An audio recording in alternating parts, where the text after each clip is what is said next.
We're going to be doing some live Discord debates, and it's going to be hopefully interesting. Hopefully, we're going to have some fun today, some interesting characters, some productive conversations. You always hope for it, don't you? But you don't always get it, guys. You don't always get it. But hopefully we're going to get some today. Hope you're all ready to go. We've got a request already if somebody wants to come on, so we're off to a good start. Let's see who alloutlife.carnivore is and wants to talk about.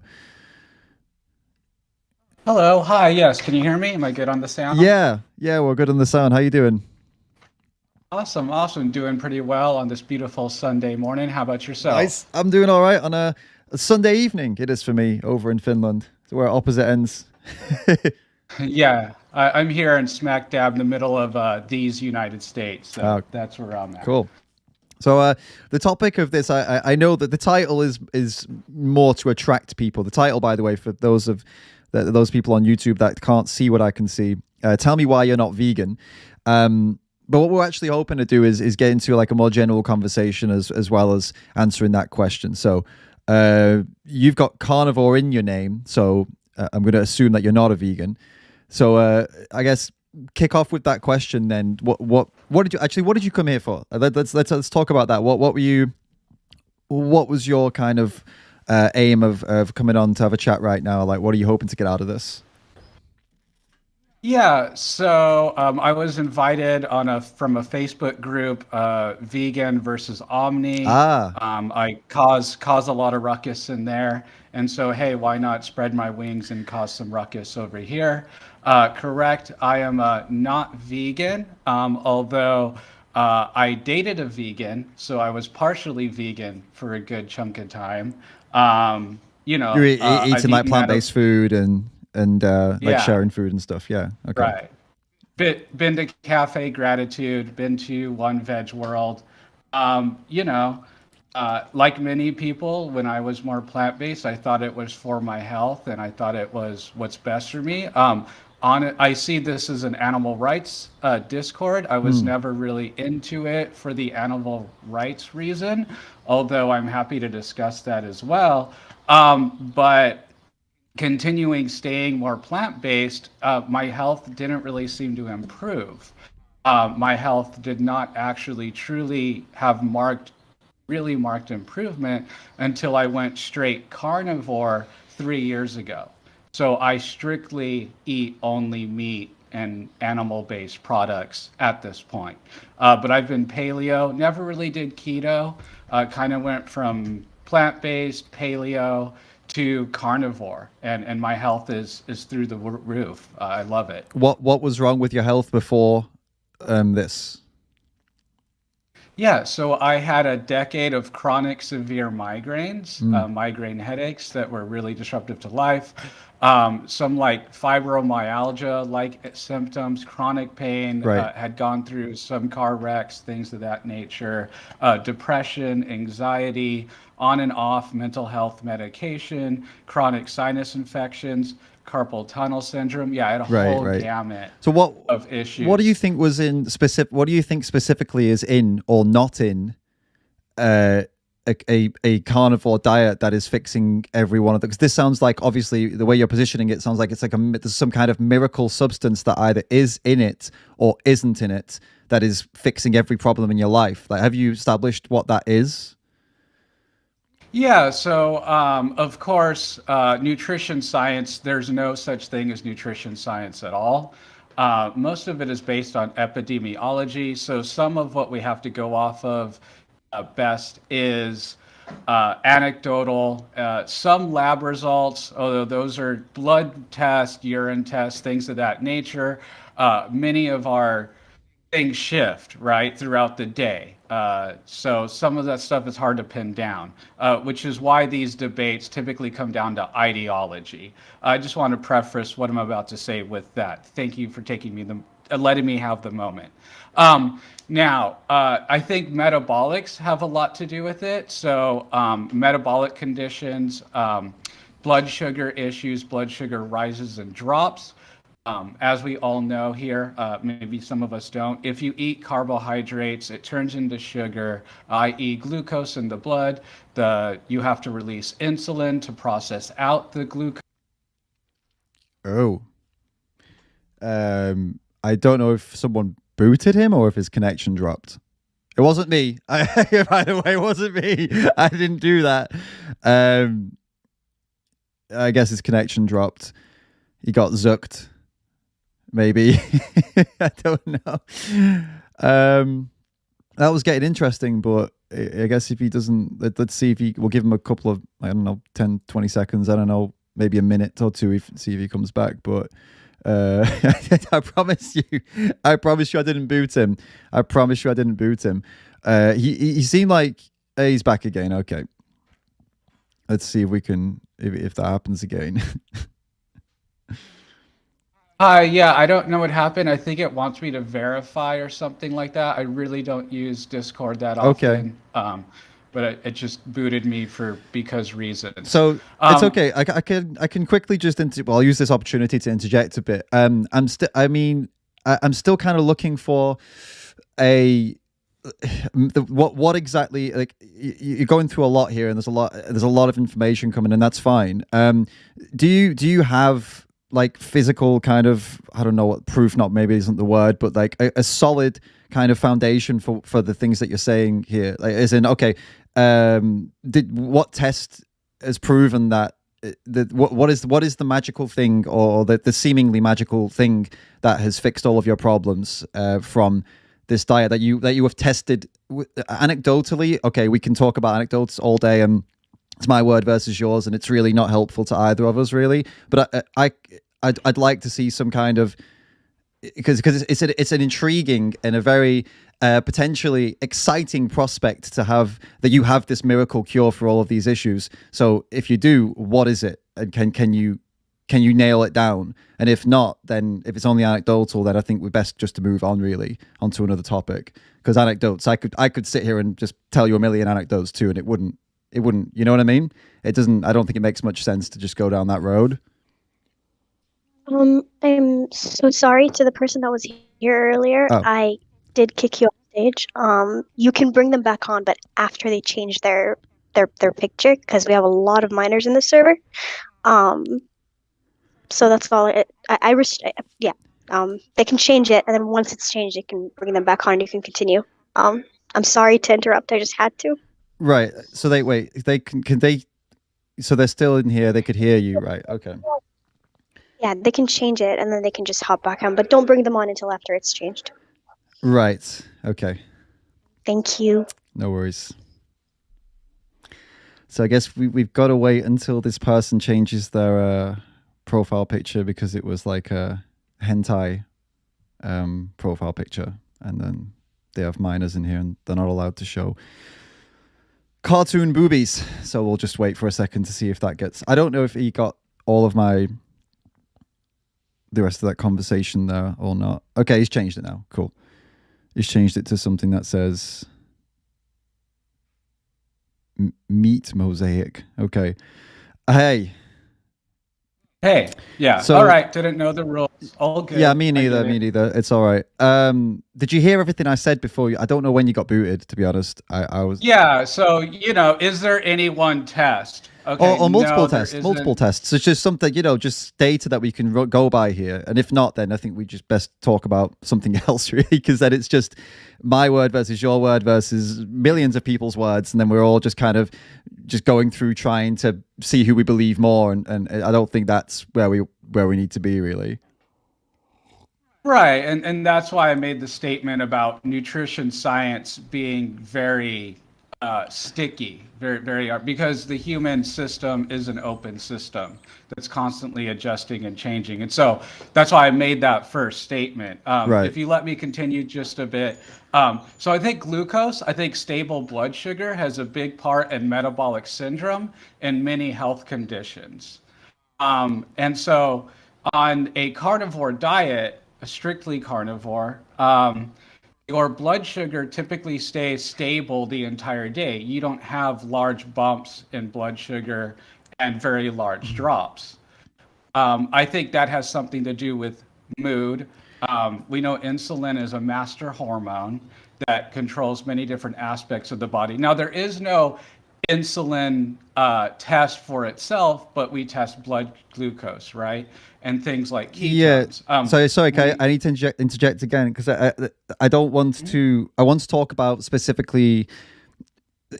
I want to get down to the bottom of this rather than discussing. You know, you've come here with all of this, and that's fine. I don't have a list of papers. I'm not going to read any papers right now, obviously, because we're talking to each other live.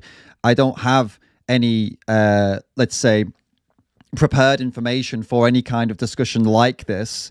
So and I can't necessarily disprove what you're saying because I don't have that prep, and I'm not a nutritionist, right? I suppose you aren't either.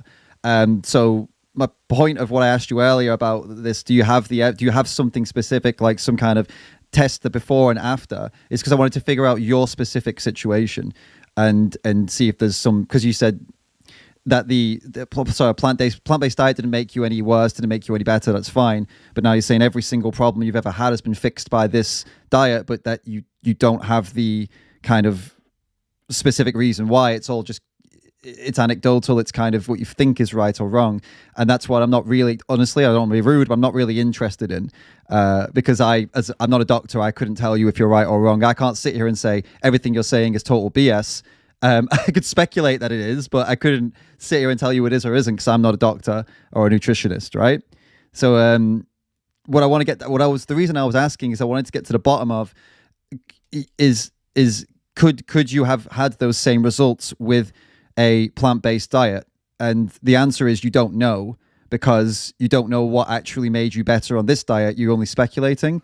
And this is kind of the problem with somebody in your position. Is it's speculation, it's anecdotal. You don't have the test results. You don't have the actual things that caused the problems. You're just kind of assuming and guessing. So I can't tell you right now whether or not, you know what I'm trying to say here. It's kind of we're playing in a world here where nothing is really nothing can be proven right or wrong, because you don't have any tests to prove what caused or didn't cause the problem. So I can't argue against you with this and say, well, you could have done this on a plant-based diet, because you don't have the information that I need to do that. So it's kind of like a pointless discussion at this point to keep going down this road. Do you follow me? Am I making sense here? Yeah, and if I could just speak to human physiology in general, so our brain is essentially made up of fat, right? Fat cells. Now that fat, levels of fat cannot be gained from plant foods for the most part. Now I understand avocados, olive oil. There's a couple of things, but you'd have to have it by like the gallons, essentially, in order to get. That's not true, man. You know that's not true. That you don't just get you don't just get fat from oils and avocados. There's plenty of other plant foods that have fat in them. So I'm not sure where you're getting that from. Are you gonna? I guess you're of the belief that saturated fat is healthy and cholesterol is good for us, right? Am I right in assuming that you think that? Absolutely. Yeah. Cholesterol is absolutely good for us. Cholesterol is good for us, doesn't cause heart disease, and saturated fat is also good for us and doesn't cause heart disease. Correct. It doesn't. And it's the opposite. So the more of that you eat, the healthier you are. Is that what you think? To an extent, yeah. Yeah. That goes against like pretty much all scientific literature, apart from a couple of weirder ones. But like it goes against pretty much all. Are you like anti-mainstream science? Are you like? Do you believe in? I'm just trying to figure out where you are, because I know a few people that believe this, and they tend to fall into like a similar category of thinking. Like, do you believe there's an NWO agenda to make us all sick, and that's why plant foods are being promoted? Do you believe that? Oh man, that's hilarious. Science speaks for itself. Do you believe that? Do you believe that though? Is that a yes or a no? Do you believe that? You have to. So authority figures, right? You just made an appeal to authority. I'm just asking, do you believe that there's an NWO or a UN agenda to make us all sick and docile, and that's why they're promoting plants? Do you believe that or not? I don't see how that question is relevant to this particular discussion. Because I'm trying to establish whether you fit into that same category of people that I've met who believe in this, and they tend to believe in all the other things you're saying. So I'm just trying to see if, you know, who I'm talking to, so we see how we can proceed. Because I've met a couple of people, at least 2 or 3 people who have had a similar mindset seemingly to you. And I want to just see if, you know, because you know me, I'm a vegan. Okay, there we go. So you know a lot about me just from that. Okay, you might ask me, do I believe in what things that are associated with being a vegan? Like, am I pro, I don't know, LGBT rights? Am I pro trans rights? I don't see what that has to do with being vegan. It tends to be because people who tend to be for social justice and like animals tend to be also progressive in lots of other ways. And in your case, you are kind of anti-science or anti-mainstream science. So people who are anti-mainstream science tend to go down the road of thinking that there's a New World Order, UN agenda. That's why the science says what it says. So, you know, there are assumptions you can make. I'm just checking to see if my assumptions are right or not. Because you could assume things about me and you'd probably be correct. You could ask me those and I would be happy with that. I'm just trying to do the same for you, you know? So is that where your beliefs lie? Is it that we're all being lied to by UN, an agenda, NWO? That's why veganism is being pushed on us. Is this what you believe? Well, I don't have beliefs. I follow facts. You know, I've been trained to run statistical analysis and things of that nature. Okay, fine. So I can look at a data set. I can look at a meta-analysis. I can examine literature, peer-reviewed or not. So the answer's, I guess the answer's kind of, okay, so the answer's kind of yes then. Like you think those things are facts then? That there is an agenda.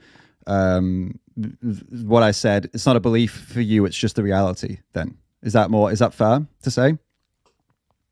Well, I'm just saying the way I examine the world is I try to be as empirical as possible and as objective as possible. Right. From your objective empirical studies, you see that there is an agenda to push plants on everybody and to make us sick and docile, and saturated fat and cholesterol is actually healthy, and that's where you stand, right?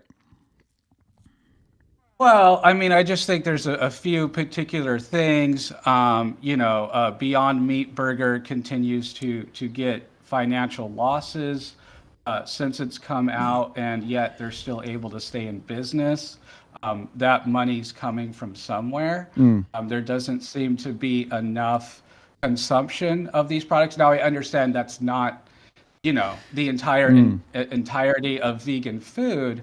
But just things like that make you go, Yeah, now what also makes me go is when Joe Biden gives $1 billion to the meat industry to subsidize them. Does that not also, how does that fit into the agenda that veganism is being pushed when the president of the United States is supporting the meat industry, giving them $1 billion? And how does it make sense that the governments of practically every country in the EU and across the world in the West are subsidizing meat, dairy, and eggs massively? How does it make sense then that meat, dairy, and eggs are pushed on you about 100 times more than vegan products are pushed on you by advertising and by the governments? And think about it, man. The plant-based diet and veganism is literally a brand new thing that's been picked up by some government agencies and by some companies, and some of it's getting funding, but I mean it's not even close to the level of funding and promotion that animal products get. So how does that fit into your worldview? Well, I mean, I'm not sure. I mean, I think the average child watching TV sees 5, 10, 12, 15 cereal commercials. I don't remember. I mean, what was the old slogan? Beef, it's what's for dinner. I don't remember anything more catchy than that as a kid. No, I agree. I agree with the so cereals, by the way. I think we have some common ground there. I think it's disgusting what gets promoted to kids on TV. Cereals packed with fucking sugar. There's nothing unhealthier, literally, than those bullshit breakfast cereals for kids. It's absolutely disgusting. So we can agree on that. That's horrendous. But it's like you gotta agree with me that most TV ads and most ads for food in general are not coming from the vegan plant-based world. I mean, we have to agree that that's the reality, right? You said you believe in reality. That is the reality, isn't it? I mean, I have a bunch of ad blockers on most stuff I watch, but I mean, I do remember one of the ads I watched recently was for a drink they were pushing called Kachava, which I guess is a vegan super duper health drink or something Right. like that. So honestly, I've seen more of that than I have, hey, someone splitting open a cow and having a nice steak. Yeah, there's commercials on both sides. How much money, and as far as those subsidies go, I'd have to dig into those subsidies to see how they're distributed.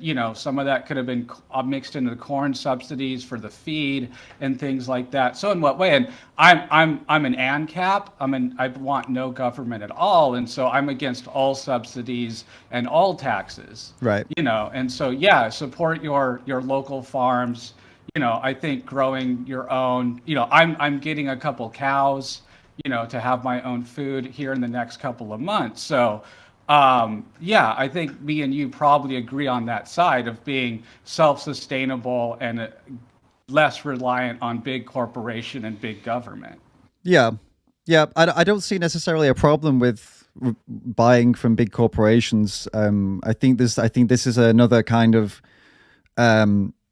quite a common view that I see from people in the same camp as yourself, that they're very anti big corporations and anti the idea of like global trade. They're against that as well, and they are all about, they want to kind of, I don't know, undo everything as it is. I mean, like rewrite, like restart, or go back to like small communities if it's possible. But I think it's an interesting idea to go back to small communities, but I think it's a little bit naive to think that the world could go back to a place where, because the thing is, right, the reason that we are even in a position now where where a lot of people have to rely on big industries to get food and products and stuff is because the population is so big.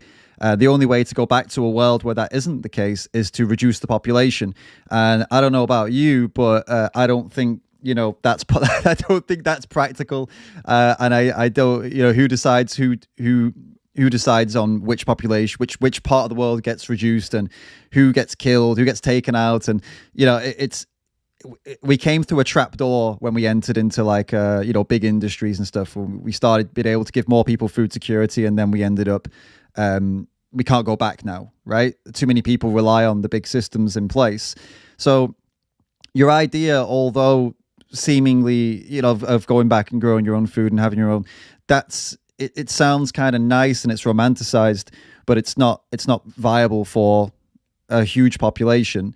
In that world that you're discussing, by the way, this idea of everyone grows their own food, less animals would be killed. That's for sure. In that world, there wouldn't be these huge industries, but it's a purely hypothetical world. It couldn't exist again without reducing the population. So that's why someone like me, and what I am promoting is for those who can to eat plant-based and live vegan, because to live without these big industries is one thing, and that's very, very, very difficult, like extremely difficult for the most people. So rather than trying to overturn that, the next best thing you can do to, especially for animals, is to, okay, I'm just not going to give money to the biggest, most disgraceful industries that not only exploit people but slit animals' throats for things. And I guess your point here would be that you think that it's somehow unhealthy to eat plant-based, whereas you don't believe in the science that's coming from like the UN or whatever, right? So that's there's no use us getting into that if you don't believe the facts and the science that comes from these kind of organizations. Then obviously you're not going to be convinced that a plant-based diet is healthy. But according to the biggest dietetics associations out there, which you don't believe and you don't trust, it is healthy. So if somebody else is not on your page and they do believe those organizations, which I think they should, I mean, it's the these are peer-reviewed studies. I mean, you can read them yourself and make your own mind up, can't you? So, but I guess you would argue that maybe they fudged the numbers or whatever. I guess that's a whole other point. But if somebody does believe that and trust, are you willing to consider a possibility that numbers can be fudged? liars don't figure, but what is it? Figures don't lie, but liars figure. Yeah, I mean the level of corruption you'd have to believe in to believe that multiple it needs to be like you'd need to believe that multiple levels of organizations and multiple systems and structures and individuals within those systems and structures, scientists, the ones doing peer review and the ones doing the studies, you'd have to believe that at multiple levels there's this big coordinated effort to prove to people that a plant-based diet is healthy, and then you'd have to ask the question, why would that big effort go ahead, and how in a world where information is freely available, how, could you get away with it at such a level? And also there's no evidence for it. If you had evidence for it, you would have already given it to me. And no one's been able to prove it. People just speculate and don't believe it. So I think there's a few problems with not trusting these studies without proving why they're wrong. And again, you got the two choices here that you're kind of putting forward, I suppose, or that I would put forward here. There's kind of two ways to go here. You either go, I want to destroy the world and start again, and I want to have small communities and we grow our own food, which would mean decreasing the population, right? So I don't know, whichever way you want to do that, practically impossible. Or I want to live the most ethical I can within a big capitalist system with massive industries and do my best. And what I think that is, and why I live this way, is at least being vegan. At least that's not the end all, by the way. That's the beginning. At least be vegan, and then after that, make more efforts after that to do better. If you can try and avoid big companies, like big nasty companies that do horrible shit to both animals and humans. Even if they're vegan, this can still do horrible shit to humans too. Avoid them if you can, and make the efforts and keep going. Do more and more. That's what I would push for. What do you see a problem with that? Do you? I mean, obviously, putting aside the fact that you don't believe the science that says a plant-based diet is healthy. Apart from that, if you believe that a plant-based diet was healthy, would you see an issue with that? What I'm suggesting.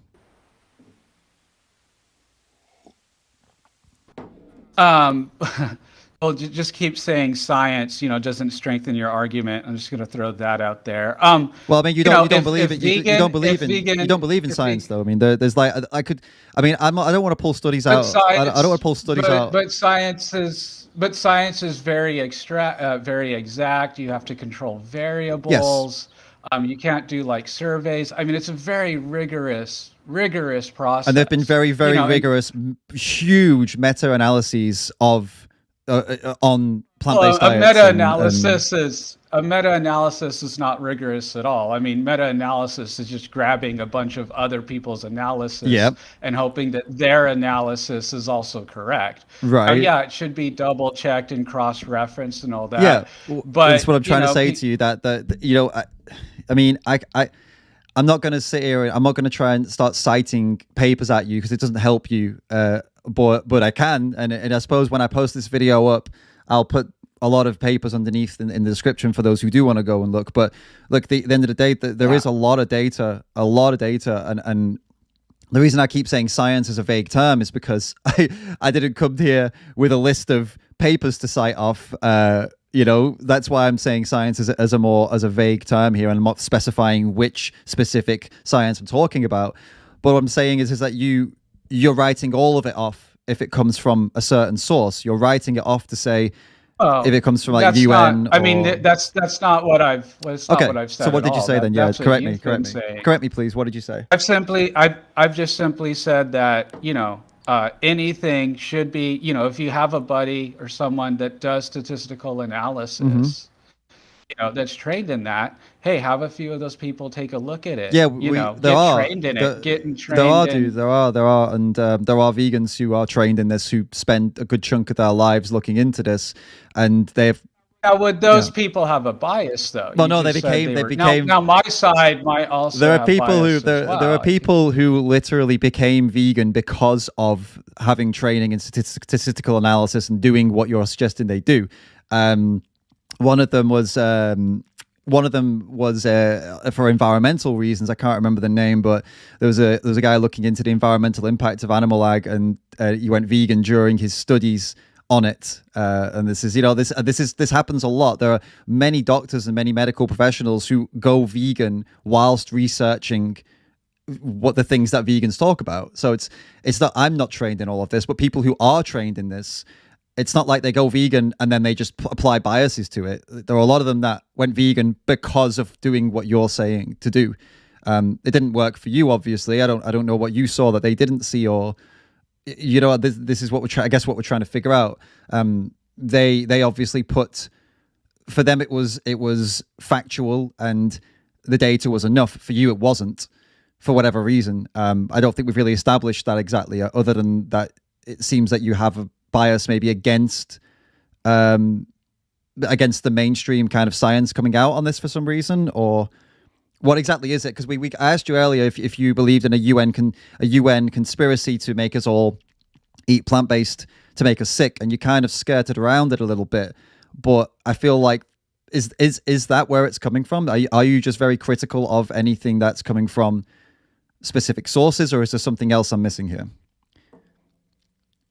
Well, I think everyone should be critical of everything from all sources. Okay, dismissive, not critical. Dismissive. Then sorry, I'll not critical. Yes, be critical. Dismissive of. Then that's what I meant. No, not dismissive. I'll read their papers. I'll look at whatever. If you want to send me papers, or at the end of this, I'll look at this live stream and take a look at the data. I have no problem with that at all. Cool. I would like one opinion from you, sure, if you don't mind. Yeah. Your opinion on the pharmaceutical industry. It is. I mean, where do we start? It's clearly a corrupt disgrace of an industry in many parts. It's, as far as I know. I mean, I'm speaking from an outside perspective. I'm not like in it. I read a lot of stuff, especially over the whole COVID season. Let's say over the past couple of years. I looked further into it and how it all works, and it's sketchy as fuck. Yeah, to put it in a very layman's terms, I think a lot of it seems very sketchy to me. But that's without doing a massive amount of research into it. I just saw a few things, especially with some of the main culprits, and I don't know if even saying the name would get me in trouble on YouTube, but beginning with a P and ending with an R, and they've been involved in lawsuits, and there's been like really serious stuff against them for how they've tried to manipulate people into buying mass amounts of certain drugs and things like that. So yeah, it's sketchy. Yeah, and so I think that I'll make this our final point. My final point, and I'll let someone else come up here, is that, well, if it's possible with such a big and an accredited medicine. So like, what's more important in a society than medicine, treatment of one another, healthcare, right? And so if it's possible for that to be in that industry, my last point is that I think it's certainly possible then in any other industry, and certainly in the nutrition industry. With that, I will. Okay. Sure. I was just going to say, you mean it's possible to like manipulate and like mess with people, right? Yeah, just the same exact program. It's a program that just runs itself top to bottom to top, from the local doctor, right, prescribing, all the way up through government agencies pushing said product. Yeah, absolutely, it is, and that's been happening for meat and dairy products for a very long time. They use the same tactics they used with cigarettes to promote meat products, and so that, yeah, you're totally right. It has happened. But what you're not convincing me of is that it's happening now with plant-based food, when the push is, it's barely even registering as a push. I mean, if you hold up plant-based food by the side of non-plant-based food, like animal-based products completely overwhelm vegan products in the sense of how much money that goes into them from governments. Think about all the ties that they have with, pharmaceutical companies are tied in with like the meat and dairy industry. All these things that you're critical of, or that's not critical, let's say, looking into, let's say, like pharmaceutical and government interventions and governments trying to manipulate. This is all happening with animal products and has been for a long time. You're arguing now that maybe this is happening for vegan products. Maybe it is, but if it is, it still pales in comparison. And I can't see any evidence for this being the case with vegan products right now. There's a push. Don't get me wrong. There is a push, but it's really nowhere near the push that animal-based products are still having. This is where I'm a little bit lost on the point here that you're making. But yeah, did you want to say one last thing before? And I promise I won't respond this time. You can go. Yeah, thanks for having me on. Well, I guess we'll just have to keep saying. I do have another question for you. I know I kept saying bow out, but Yeah, just one more question for you. all right. So, is your idea like that governments or industry want people sick, get people sick Right. by having them consume dairy and animal products, like high cholesterol, heart disease, die before you're 65 so you don't collect that social security insurance or whatever? Do I think that's happening? You're asking me. Do I think that there's I think A purposeful push. Like my argument is a purposeful push in the other direction. Is your argument a purposeful push in that governments, corporations, pharmaceutical industry wanting people sick by the use of animal products for whatever reason, or if you don't know, or whatever your response is? I think there's as far as I know, there's enough evidence to show that the consumption of certain animal products and the ways that they're being consumed in Western countries especially is directly linked with the biggest killers on the planet.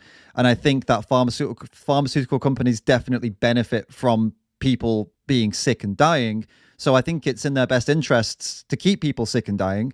And I think that's why those products are pushed. Do I think that every single animal product causes those problems? No. But that's why my argument isn't like, oh, eat plant-based because you're going to be super healthy and all animal products will make you unhealthy. I don't believe all animal products will make you unhealthy. That's not where I come from. My main argument, which we didn't really get into, my main reason for being vegan, my main reason for trying to get people to be vegan if they can, which is quite most people in the West at least, is that we can live healthily without animal products, and animals don't need to have their throats slit and be confined in farms for their entire sad, pathetic existences for the sake of people's burgers and fucking cheese, basically. So my main point that I come from is from an animal focused perspective, that they are deserving of the basic moral consideration that let's eat something else if we can, which we can, right? So yes and no to your question. I believe yes, it's proven that some animal products cause problems and they get pushed because of financial interests, and yes, big pharma benefits from that, but I don't think it's all of them. No. Okay, that's fair. I would like to ask some more questions, but I'm sure there's other people that want to hop up here, unless you don't mind. I do just want to throw out one thing, is that, in a lot of these studies that you're bringing up, oftentimes it's people eating meat with carbohydrates, with dairy, with other things. There are no studies. Well, they're starting to get worked on because of people in my community, the carnivore community, to see what it's like if people purely eat meat without plant material. Right. So when those studies come up, I hope you'll take a look. Yeah, I hope they won't be being funded by the very people that hope they give them what they want, because that is a big problem as well. But look, if it's legit, then absolutely, I would read it and see what's being said. It probably wouldn't change my position though, because like I said, my position and the position of vegans, you'll find in general, it's not a health reason that people go vegan. If I could be 5% healthier on a carnivore diet, it was proven that I would be 5%, even 10%, even 50%. I don't care. I couldn't care less. Like if you tell me I'll get 4 more years on my life if I go carnivore, I don't care. What's 4 years? So I'll die at 90 instead of 94. I'm happy to. I would rather live without putting animals through hell and shave the last 4 years off my life. You know what I mean? So it's not health. It's not a health thing. However, I would be interested still. So yeah, I would read that. So let me know if and when that comes out. Okay, perfect. Yeah, I mean, best of luck to you with that. So then you're just a straight ideologue, which is completely fine. I don't How think. is that exactly? So could you, before you go, why would you categorize what I said as being the opinion of an ideologue or ideologue as you American, as you put it in American? What is it? Well, I mean, you just said that, if my health didn't Yeah, improve, if I only got so much yeah, benefit, it still wouldn't change my mind. It's about animal rights. So yeah. that's the position of an ideologue, just being like, there's nothing that can convince me, like, because you're already starting That's from not true there's. though. That's not true. I'm telling you that the health argument doesn't convince me. That doesn't make me an ideologue. An ideologue means that I'll disregard everything you say because I'm stuck to my ideology. If you were able to convince me that somehow animals are better off by me slitting their throats, which you wouldn't be able to convince me of, but if some miracle world you could convince me of it, maybe you'd have me. Maybe you'd have me considering changing the way I live. But health isn't that. I'm not an ideologue because I don't agree with you on the health point. I mean, my priorities are placed in a different in a different area. That's all it is. And I would. It's not yours aren't there, and most of the time I wouldn't. No offense here. I wouldn't spend a lot of time speaking to individuals like you because most people have a lot more compassion or empathy for animals, and they put that above. They'll put others suffering above their own gains. And I don't get the impression that you would fall into that category when it comes to animals. And I think my time trying to convince you to do that would probably be wasted because you're very committed and definitely, ideologically wise, you are 100% committed to a carnivore ideology. So we were never going to agree on ideology, but that doesn't make you or I an ideologue. It just means that we're not going to convince each other. I established that right in the beginning of this conversation. We don't have our priorities are differently placed, I would say. Yeah, and death is a constant. Death is always going to happen. And my Yeah, but that's question is, well, stop. what's a better death? Being shredded by wolves or a bolt to the head and make a nice meal That's for a a really good family. argument, speaking as the person who's paying for the bolts to the heads, isn't it? I mean, of course you would say that, of course that's where you would go with it. You know what I mean? It's easy to say that when, you're not the one that has to suffer the consequences of being bred and then bolted in the head. By the way, that argument, the foundation of it is completely, there's no foundation to that point you just made. Because the thing is, the animal that gets bolted in the head would never have existed, and because they only exist because you paid for them to exist. The animal in the wild exists whether you pay or not. So you can't do anything about that. But what you can do is not pay for this animal to be bred by a farmer and shoving his fist in some cow's ass and then bolting them in the head and saying, I did them a favor, they would have got shredded in the wild. It doesn't really make any sense, Oh, I mean, I think there was way more animal life on the planet before domestication. I mean, we ate it all, right? Humans ate all the animals, and that's why we had to start domesticating the animals to eat, right? And so, Right. like the buffalo here in the United States, right? So, like, you have stories from Native Americans of just the plains completely covered in buffalo, right? And then, both the white man and the Native Americans, whoever was here, Mm-hmm. or came here, hunted them all down, and then like knocked their populations way Yeah. down. And so I mean, the logic, and forgive me, the logic here is that if we stopped the industrial farming, which we're both against industrial farming, which is cool. I'm more of the regenerative farming if people want to look that up. It's not possible to But feed the entire is that population with there would regenerative be. farming, by the way. Like, there's not enough land to feed the world population. If everybody wants to eat meat, it's a completely non-viable way of feeding everybody meat. It's this is what we discussed earlier. These ideas of this kind of romantic idea of like you have your own land, regenerative farming, and all that. It only works for a small population. We don't have enough land to do that, right? We never will, unless you can wipe out like a good chunk of people, which I assume you don't want to do, right? But sorry, I didn't mean to interject. Just wanted to mention that. Do you want to continue with your point, or do you want to go on this one, or do you want to call it a day? You got three options. Yeah, I'll finish the point. It's been fun. Yeah. Was that um well, wouldn't the cow population, chicken population, wouldn't it just kind of explode, left on its own devices, and we'd kind of be stuck in the same situation of animals versus people, as far as like, I just feel like there's no absolute harmony. So Right? I think we both agree on that. And then so you're saying, that, you're saying you're concerned that there would be too many animals if we stopped killing them. Am I understanding you right?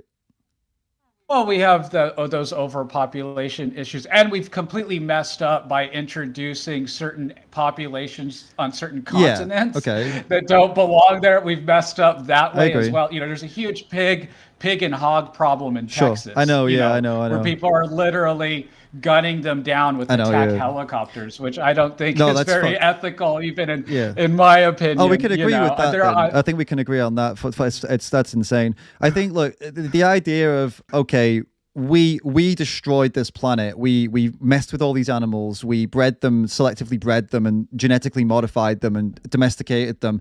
And now that we've done that, now to fix our problems, we need to kill them or farm them or abuse them. It's like, so there's a, first of all, the idea that if we stop killing them, they'll overwhelm the world or whatever. The only reason there's so many of them is that we breed them, right? If the breedings, and the thing is also, it's not like they'd all be released tomorrow. The world's not going to change in a day. So it is a gradual process, and I know that sounds wishy-washy, but it is. Like, I would love everyone to go vegan right away, but it would probably cause a lot more harm in the short term.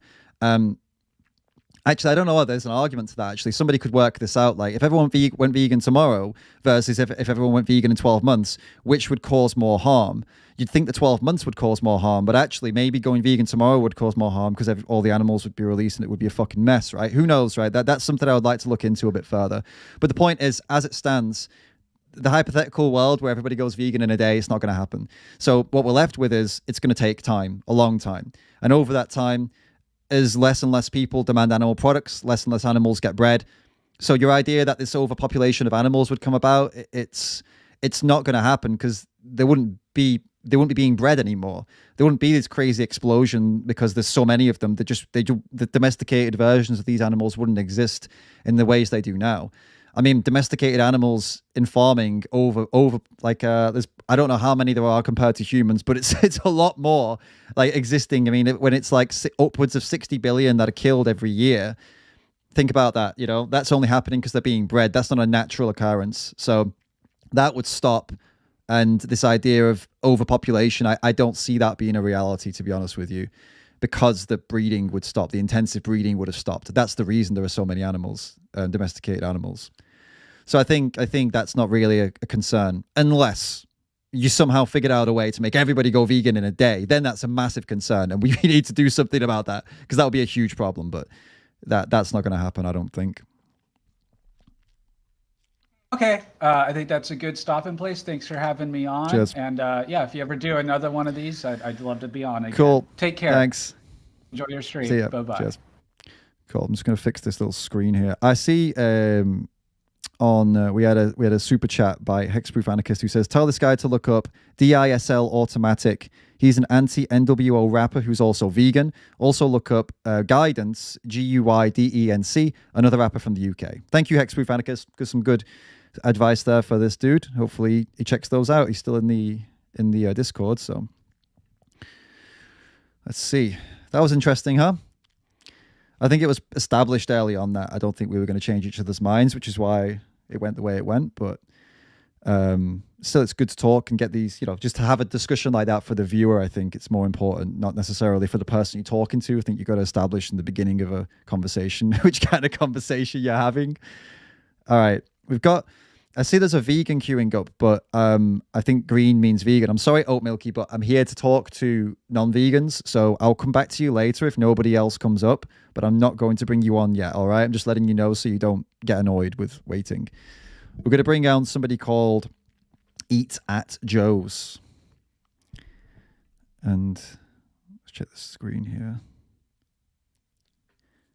I guess this person might be called Joe. I don't know.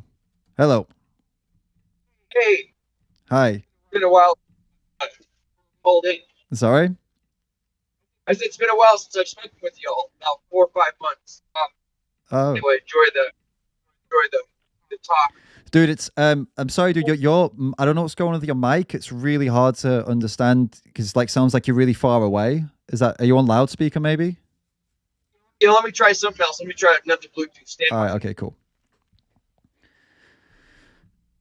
Whew. It's been a while since I've done this as well. Okay, is that better? A little bit, yeah. I think we can work with it. Okay, sorry about that. I'm driving my truck right now. Okay, multitasking. So Yeah. So you've been on here before then? You've spoken with vegans here before? I have. And I'm kind of calling in just to report where my status is and ask some questions. Okay. So I would say I am really trying to go vegan, and I'm struggling with it. And that's what I wanted to kind of touch base on. Okay. I have a little bit of data I'd like to share and talk about. Fortunately, every 56 days, I donate blood at the American Red Cross. Okay. I have a really good data point for my iron levels and my energy levels too. So, and my blood gets monitored, which is nice. So I'm a regular blood donor. Okay. So I do have that data point. So generally speaking, I eat vegan probably 90% of the time. Yeah. And it's because of the animal cruelty stuff. End of story. Just like you were saying. Yeah. Yeah. My blood comes back, and I have iron problems. Okay. When I go in, and my hemoglobin, usually when I was more of an omnivore, was in the 15 range, and I'm not sure what that measures, but 15 is fine. But then it drops down to like 11.9 to 12, and then I have to go away, and then I end up eating cream of wheat, high in iron, and then molasses. I sweeten it with molasses, which is beet sugar, which again is high in iron. Mm-hmm. And that pulls it up to about 13 on my hemoglobin, Okay. which is enough to donate blood. Okay. And that takes about a week of eating cream of wheat every morning. Okay. And I've gotten away from trying to supplement that with meat, but unfortunately I do Okay. supplement that with meat a little bit to get my iron levels back up. And then I'll donate blood, and then I'll steer clear of as much meat as possible. But the issue I'm having is, well, I struggle with my family. They don't see it the way I do, so that's that. But they're just ignore it. We don't conflict over it, which is good. Okay. Other than that, sometimes I just have a craving for meat, and I eat it, and it just. I don't want to say it's completely overwhelming, but it is somewhat overwhelming.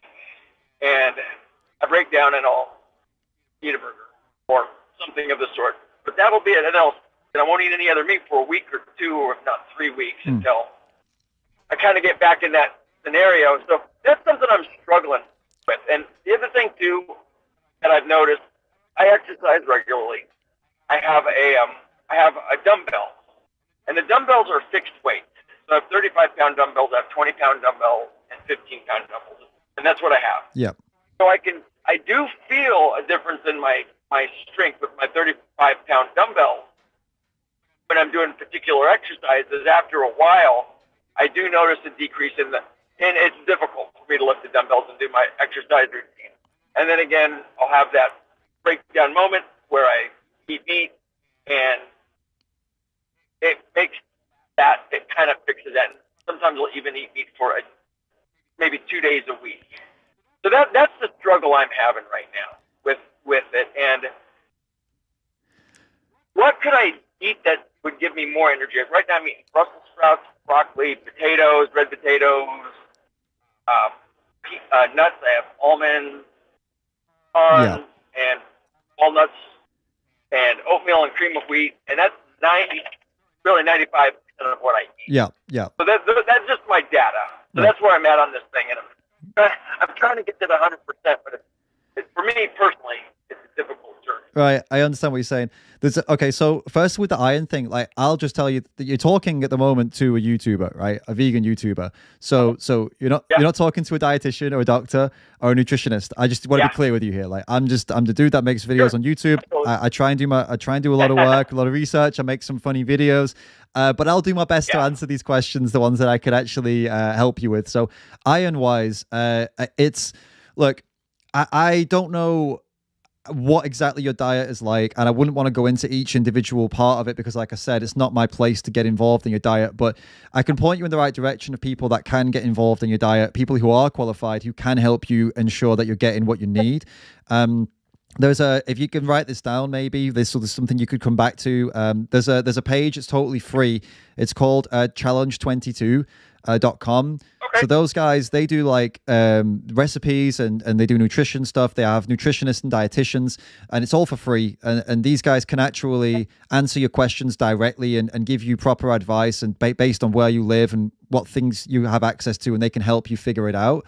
But from off the top of my head, the things that I would eat if I found that I was low in iron would be beetroot and spinach. I think they're the two first things that I'd go for because they're easy enough to get a hold of, and you can just eat them, and alongside the more fun foods, like you'd have vegan burgers or whatever with spinach on it, or the side of beets, and just start including that in your meals and you'll probably be okay. But again, this is just me speaking on what I would do in that situation with regards to your iron.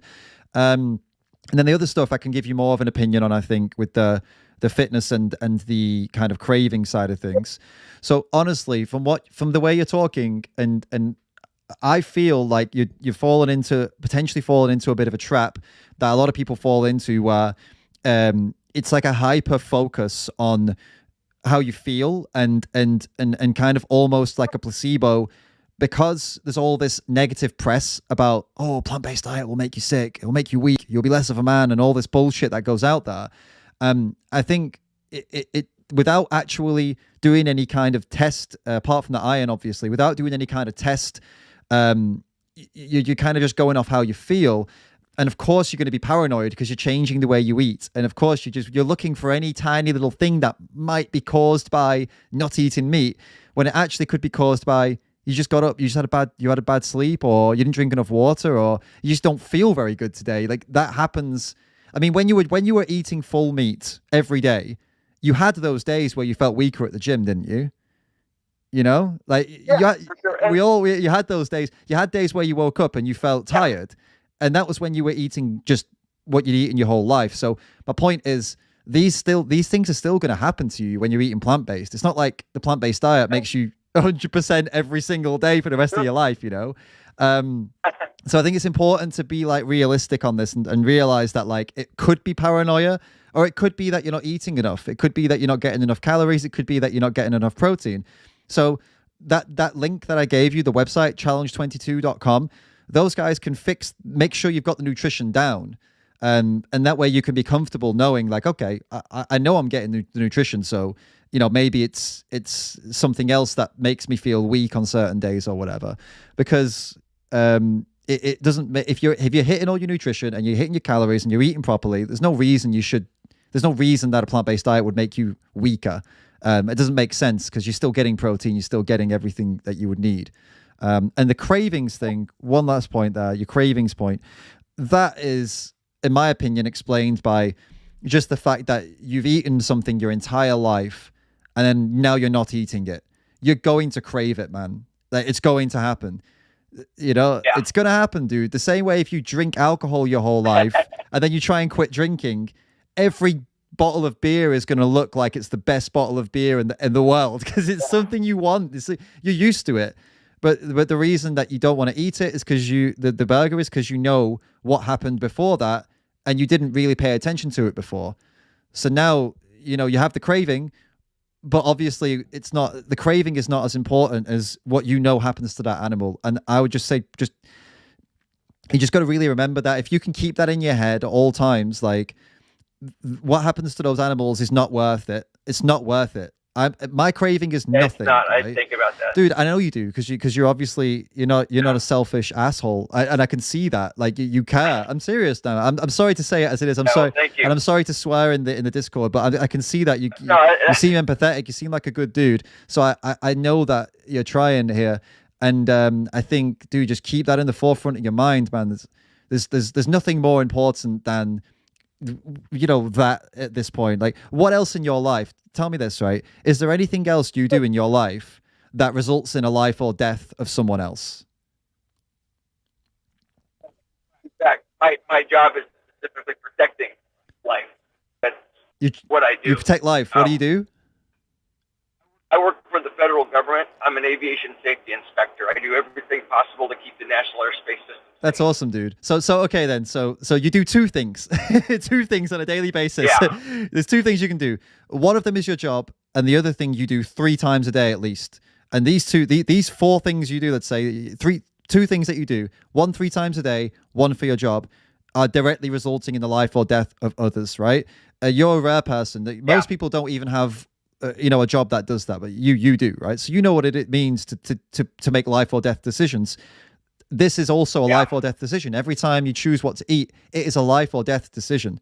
So if you can keep that in your mind, dude, the cravings will just not be important anymore, and eventually they'll just go away, and you'll replace them with a fucking juicy meat like vegan burger, and you'll be like, that's fine. Like, and if anything, you'll start to like it more.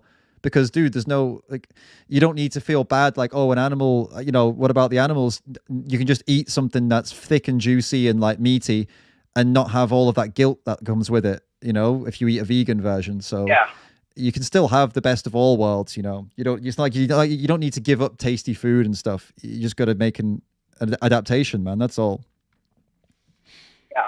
I've kind of the one thing I kind of threw a lot. I kind of threw a lot at you there. I know, dude. I'm just kind of riffing at the minute, so just stop me if I'm going on a bit. But yeah, let me. What were you going to say, man? I'm enjoying it. That's why I tuned in today. The other thing with sodium, initially when I started on this journey, I was purchasing product, and there was a massive amount of sodium. Yeah. And my blood pressure tends to run a little high. It's okay. It's, I think, a result of a good diet, but it's not high. It's borderline. Yeah. So I avoid sodium at all costs. So I switched from purchasing things in the store in the vegan section to just buying stuff that you buy in the produce section and boiling it, and then adding seasonings and spices without salt type of thing, and that seems to work good. Are there any vegan products out there that are like you're talking about, the big juicy simulated patties, which I've had and they're delicious. Yeah. But they have a lot of sodium. They do. Which I have to watch. Some of them do, yeah. Yeah, just they're not something these vegan processed foods are not. I wouldn't recommend anybody has them as a regular day-to-day thing in the diet. I mean, if health is your focus, that's not the healthiest thing you can eat, obviously. And if you've got some health condition like yourself, which means you need to be careful with that, then obviously you shouldn't have that on a daily basis. But I don't think it's necessary to like completely avoid them at all costs and never eat them. I think like in moderation, I think it's absolutely fine. But you can do. There are alternatives you can make. I mean, if you're eating whole food, plant-based, you're buying like beans and rice and stuff like that, and lentils, chickpeas.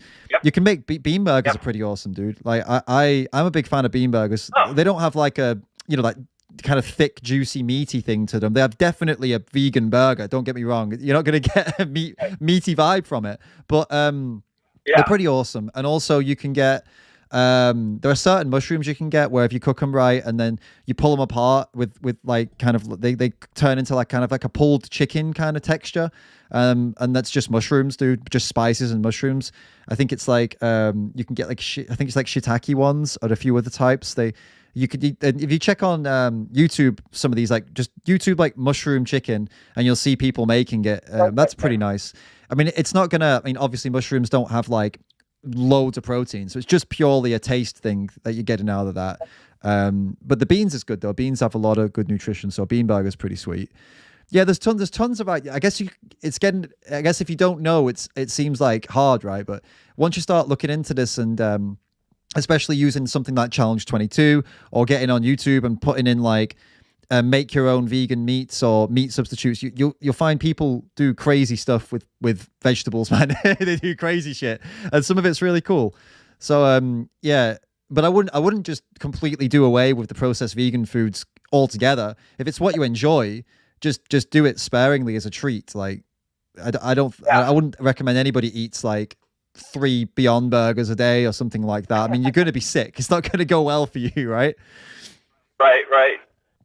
Well, that's a good point. You know, when I think about it too, I mean, when I occasionally kind of freak out, eat a hamburger, I mean, there's tons of sodium in that. So yeah, I mean, those processed foods. It's kind of the same. Yeah, totally. So I'm actually kind of doing that incorrectly anyway. Yeah, man. And you could also, someone's just put in the comments here, soya chunks, which they're right. You can get these things like texturized soy. Like, it looks shit, right? I'll warn you, it looks terrible. The bag of it'll be like these like dry brown pieces, and it does not look good. But if you get some good recipes for it and you cook it properly, it can be really good. If you do it wrong, it tastes really bad. But if you do it right, it can taste really good. So like, just you need to do a bit of research into that and figuring that out. But once you've nailed how to use like soy pieces, they're really good. I don't believe there's any sodium added to those. You have to put it in yourself. Like, you have to salt it yourself, you know. So, but they're pretty good. Yeah. Yeah, that's a good point. You know, and I think from the standpoint too, I have been making too narrow of a dietary mistake. I get up early in the morning. I get up 5:45 in the morning, and I stand at my desk where I'm traveling all the time. So I tend to make foods and I bring them with me. So I have a bag of nuts and bananas and grapes and the little tomatoes with me all the time. But I think I'm limiting myself. And then in the evening, I typically have this, what I call my goo, which is potatoes and Brussels sprouts and broccoli, and just with Indian spice seasoning. But unfortunately, I don't think I've expanded my diet enough. That's probably, dude, what I'm honestly, figuring out. if you're an active guy who's getting up early, training, and you, from what you've just told me, you're eating, dude, that's like if you're trying to lose weight. That's not enough, man. Like, honestly, I'm not a nutritionist or anything, dude, but I'd be concerned if, I mean, I know it's not all you're eating, but if those are your main meals, dude, I would say you're really undercutting what you should be eating as a really, really active guy who's working a lot and training a lot. Like, that could be explaining some of the things you were saying earlier. Yeah, that's what I'm thinking. Yeah, I think you need to like up. Thinking it's just, I need to I haven't tried the soy yet. That's the thing. I just haven't done it. And again, it's from time standpoint. Now, the fortunate thing is too, because I do donate blood every 56 days as a routine. I've been doing that for years. Yeah. And I get the results back. And the nice thing is my blood work comes back good, except for the iron thing. But everything comes back no problem. Yeah. Which is good. It's good. From my weight standpoint, I've weighed up 165 pounds my whole life. Yeah. And my whole life. I'm old. I'm an older guy. I'm 55 years old. Okay. And I've never varied more than 2 or 3 pounds off 155 pounds. Okay. So I've been at this weight since high school, back in the 80s.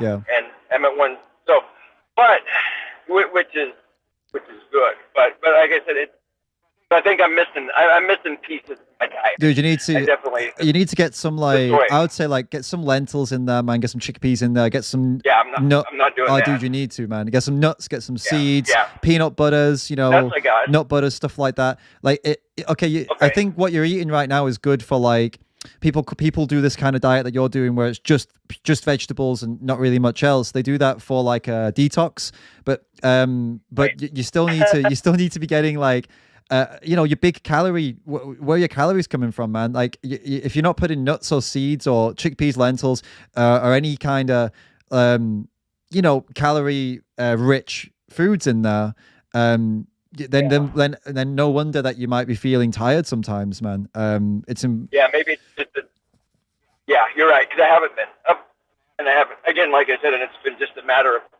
I budget so little time for food. To a large extent is a huge inconvenience. No, totally. I know what you mean. Yeah, I don't like this. I don't like to sit down and eat food, and it's just you eat it and you go. Yeah, it's how it works for me. It's that Yeah. just a necessity of life, like breathing air. So the good thing about these foods that we're talking about, though, is that you can just like prep like on a Sunday before the week. You can prep like a massive like bean chili, which is just packed. You can pack it with all the shit you want, you know, all the different things, and then freeze it. You know, freeze little boxes of it, and then you've got your whole week. Like if you're a guy who lives to eat, doesn't eat to live, then you don't mind eating the same thing every day, and just bulk it then, man. Just bulk cook it, freeze it, just grab one out of the freezer every day, and then you're set. I like that idea. Yeah, man, I recommend that. That's what I used to do as well, because I'm like you, I'm lazy. I don't want to focus on eating, man. I just want it to be done. That's right. If I could have a full-time chef, I would have a full-time chef if I could afford it. Just cook for me everything. I'm happy with that. I don't want to do it. I want no say in it. Just make me good food. Make sure it's vegan, and I'm happy. That's right. If I can't grab it and throw it in my backpack, and eat it in 4 hours, I don't want to deal with it. Yeah, I'm with you. Yeah, end of story. And that explains to me that now explains to me how like if you've not got the time, you've not had the time to properly look into this, but you're going. So this what you're saying here, you're not the first person to do this. So many people they go vegan because they're like ethics, and that's amazing. You care about animals. You're doing this is a great thing. But then luckily you've caught this before it got too bad. But what tends to happen with other people is they make the same choices you've made, and they're not replacing the nutrients, and then they get sick and they blame it all on the plant-based diet, and then they become this really like paranoid and sketchy, and they think that vegans are all lying and there's this whole agenda, and they go down this route because they think that it's all a lie, whereas the reality is they didn't replace the nutrients, they didn't replace the calories, and unfortunately for those people, nobody realized it before it was too late, and then they ended up feeling really sick and stuff. So it's good that you've realized it, and now you can put a bit more of a focus on the things that are missing and make sure that it doesn't get to a point where it doesn't necessarily get serious. It's not like you can die or something, but people, if you're missing nutrition, you'll end up feeling really bad. So it's really important to like get those calories ticked, make sure you're actually getting, your blood tests are coming back good. So that's good. But you're definitely in a calorie deficit right now, man. There's no doubt about that. From what you've told me you're eating, that you're not eating, you're in a calorie deficit, which is good for shredding if you're trying to shred up, and get really ripped. But if you're not, then, up those calories, man. Start eating lots more like chickpeas and stuff like that, legumes and nuts and seeds, and get that shit up. Yeah, and that's why I freak out every now and then, because it's just, I need to take the time and get the soy or the chickpeas. I got to add that other thing. I'm missing that. Yeah, man. I'm just eating green stuff. Yeah, which is good if you're a yogi, but not necessarily if you're smashing it at the gym. Maybe not. yeah, that makes sense. Yeah, dude. But definitely. Did you catch that website? Did you manage to write that down? I did. I wrote it in right here. It says challenge22.com. Perfect, man. Those guys will hook you up. And in the meantime, you could just go to who could I recommend to you? Like someone maybe like Hench Herbivore, a YouTuber, Hench. He's like a big muscly dude, he's a nutritionist, talks about vegan nutrition on his YouTube channel. Maybe a couple of videos by him might be good as well for you to check out. Yeah. He's a good dude. He's very down to earth. I'm biased because I'm British and he's also British, but he's a good dude. And nice. He does some good videos, nutrition and stuff. And as I said, he's like a big gym guy, so maybe some of his videos could help you out as well. Yeah, good. I'm just a moderate gym guy. I just have my home dumbbells and I walk about an hour a day. Yeah. At the end of the day, I'm not a bodybuilder or anything like that. Fair enough. Well, you could be. Normal. 55's not too early. Yeah, 55's not too early, man. Not too late. Sorry, it's not too late to start. Well, I'm in shape. That's the nice thing. I'd say I'm in the same shape I was in high school, and I was in good shape in high school. So nice. I'm the same as I was. I haven't changed since the '80s. Cool, man. Congrats. Fitness revolution, all that stuff. Yeah. That's cool. Yeah. Yeah. Well, thanks. I appreciate that. Other than losing all my hair and turning gray, my beard. Yeah, I'm 32, so like I know it's coming. I'm getting a few grays. And yeah, I'm just, I've been through the emotions. I'm ready for it now. Great change. Yeah. Cool, man. Yeah. I appreciate it. Thanks for coming on, dude. Thanks for being honest as well. It's good to it's honestly refreshing to hear someone just be totally honest and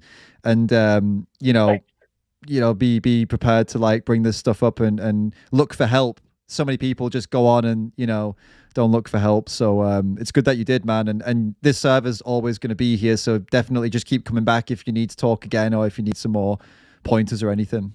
I will. I enjoy listening to you guys. I like how you avoid the logical fallacies. Your logic is sound, and you have a great basis in just data, and not data mining, and not going down the confirmation biases. You have a really good presentation. I enjoy listening to you, and I enjoyed you questioning that guy to give you the yes or no answer, which you never did. So that had me laughing because I do that at work too. When I ask people a question and I'm like, "There's two answers, yes, or no, and we got to figure this out." So let's not play games. I'm a big fan of not playing games. No, me too. I don't like it when I hate that shit. People try and mess around and pull in all different kinds of nonsense. Yeah, I don't stand for that kind of stuff most of the time, but it was still worth talking with the dude anyway. And it was a good conversation. Yeah, man. Well, I think it strengthened your point. And you had better points, and you didn't engage in logical fallacies, and you asked straightforward yes or no questions and didn't receive yes or no answers. Yeah, try to. Did nothing but strengthen your side. Appreciate that, man. Yeah. Well, I mean, look, at the end of the day, the NWO's taking over no matter what I say, right? So the New World Order, we're all going to be screwed. Okay. Yeah. I've dealt with these people quite a few times, which is why I knew straight away that this is where it was going. So it was. Yeah. It is what it is, man. You get all kinds of people, don't you? Yeah, that's for sure. That is for sure. Cool, man. All right. Well, I'll see you around the server. Catch you later. Yeah. Have a nice morning. Thanks, man. See ya. Bye. Cool. Nice guy, huh?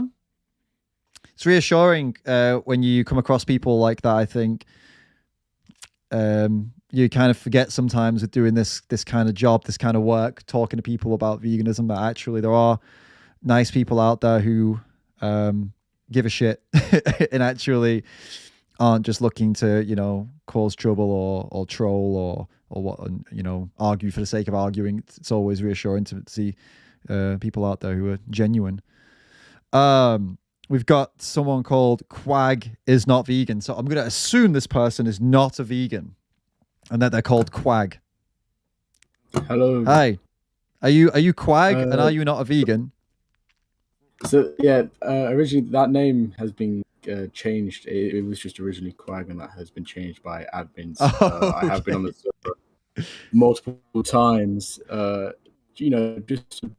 Just to debate. I originally came onto this server just to sort of see a different point of view, right, which I think is important. I eat meat on a regular basis, but I do also believe that you should have stuff within moderation. I don't take it to the extreme by being, a carnivore, or on the other side, but be a vegan. And I also, the last two conversations I've heard from people that do what seems to be thorough research, biased or not, is arguable. And I don't personally do research into it. I think that my diet could always be improved. I have no negative health effects. So I think it mainly comes down to an ethical point of view, and I think how I see the way that I eat meat, whether it is a problem compared to whether you think it's a problem. I think it comes down to that. Well, first off, it's nice to hear that you don't have any health problems. It's always good. We should establish that. Lots of people do, so that's good for you. Now, good for you, man. That you're not in any, you're not trying to fix anything or anything like that. It's a good position to be in. I guess first thing I will just comment on is you mentioned the idea of eating things in moderation. You don't go to one extreme to be a carnivore, a dieter, and you don't go to the other extreme to be a vegan. The thing is when speaking dietarily, purely dietarily, like, yeah, that what you said totally makes sense. But when we start to move that into like an ethical world, that's when it starts to become, well, going to a vegan side is to say, I don't want animals to be bred and put through slaughterhouses for my life, or to be put in farms to be milked, to be, you know, fisted by farmers, which I don't know if you know that happens. That's how they put their hands in the anus and then shove a needle in their vaginas to get them pregnant. So, you know, when you're a vegan, you're saying, I don't want to do any of that, right? And when you're a carnivore, you're saying, I want all of that to happen. So ethically, only one of those is extreme, and it's obviously the carnivore saying, I want all of that to happen. The vegan position in an ethical sense isn't extreme. It's not extreme to say that stuff's horrible and I don't want to pay for it, right? Or would you disagree with me there? Would you say that it is extreme to say I don't want to pay for that stuff? On one hand, I do completely agree with you. I think that, you know, where I'm from, and my local area is very agricultural. I live up in the Lake District, which is pretty much just farms, and I think that's it's on one hand not a very diverse community. So I think there's a lot of the same views and stuff like that. So you don't get an opportunity to discuss different points of views and different opinions. And I think in terms of debates, like you seem to be doing on this server, I think it's important to have different views, because without them, there would be no debate to be had. Yeah. So what do you think about what I said, though? That what's your take on that? Do you see it as an extreme position to hold, to say, look, you're in an agricultural world, right? So have you seen artificial insemination like in a farm? Because they do that even in, you know, in the Lake District. If it's a farming world, I mean, there might be small farms, but they're most likely still doing what I just described as the way to get the cows pregnant. So have you been and seen that yourself, living near these places, or have you been on these farms? Well, my family, you know, my mom, she used to work at a farm, and I believe that farm that she worked on did have an artificial insemination. I think it's a room. I don't know whether it is for cows specific. I don't know if that's true. I think they do it for pigs as well. They do, yeah. They do it for pigs as well, yeah. So it's done. It is done. Yeah, it is done in these systems. Yeah.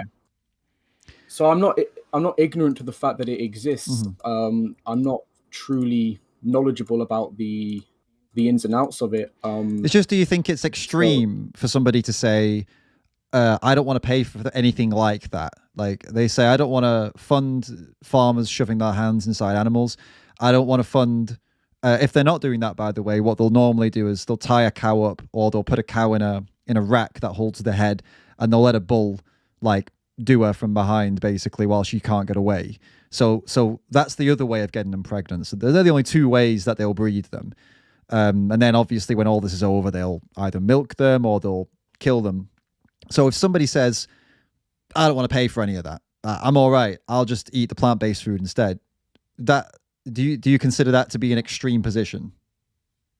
I wouldn't say it is extreme, not in comparison to the carnivore logic. I think that you are completely reasonable to be in a position where you don't want to take part or be not take part. It is taking part. No, you're totally right. You were right the first time. Because if somebody pays someone to go and hurt someone else, they took part in that action. So it is taking part. You were right the first time. Yeah. I think when you talk about them being strung up and stuff like that, I believe, me personally, I don't see it as a malicious thing. You know, I think I've heard words like rape. I've heard words and more. Those are quite aggressive words to be used. It's an aggressive thing that's happening, isn't it? Would you not consider it to be aggressive? Of course.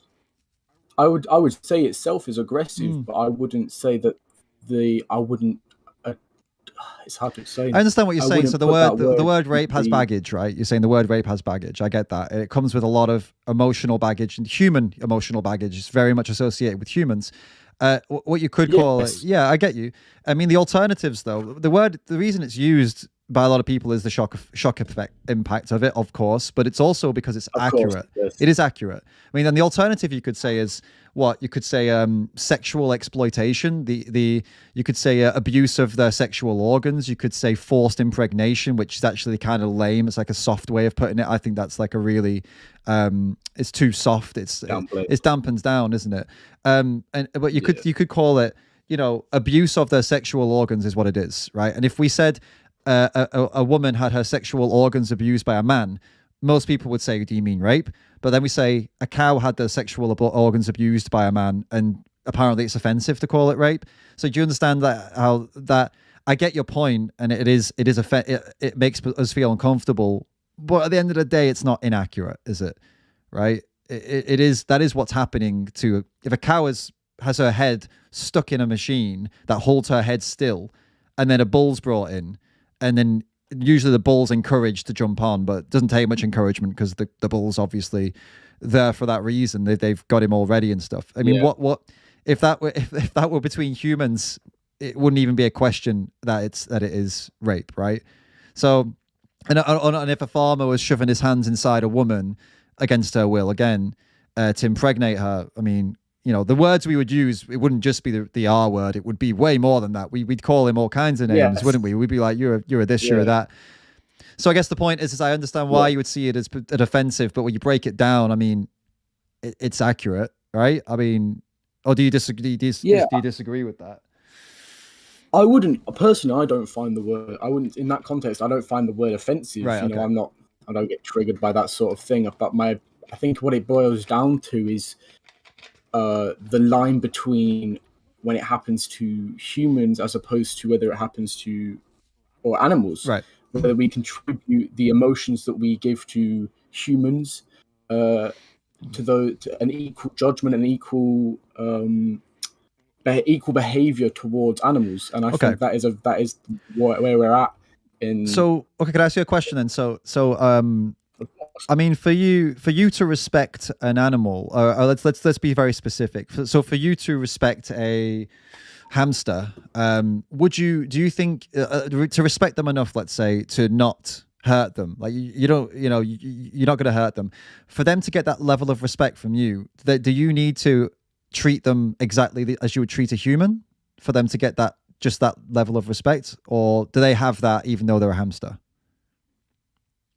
I think the purpose of that hamster is very important to take into account. The reason that a hamster is there is as a pet, you know. So if they were bred, sorry to interject, if they were bred for meat like they are in I don't know exactly where, but they are bred for meat in some places as like a specialty item. So would you then feel you have a right to hurt them because of that alone, or what are you saying? No, because I think that my local situation is different to others around the world. I mean, if we look at places like Syria, the way they treat gay people, I wouldn't look at that scenario and go to my best mate and throw him off a building. So I think that the location and the culture is, of course.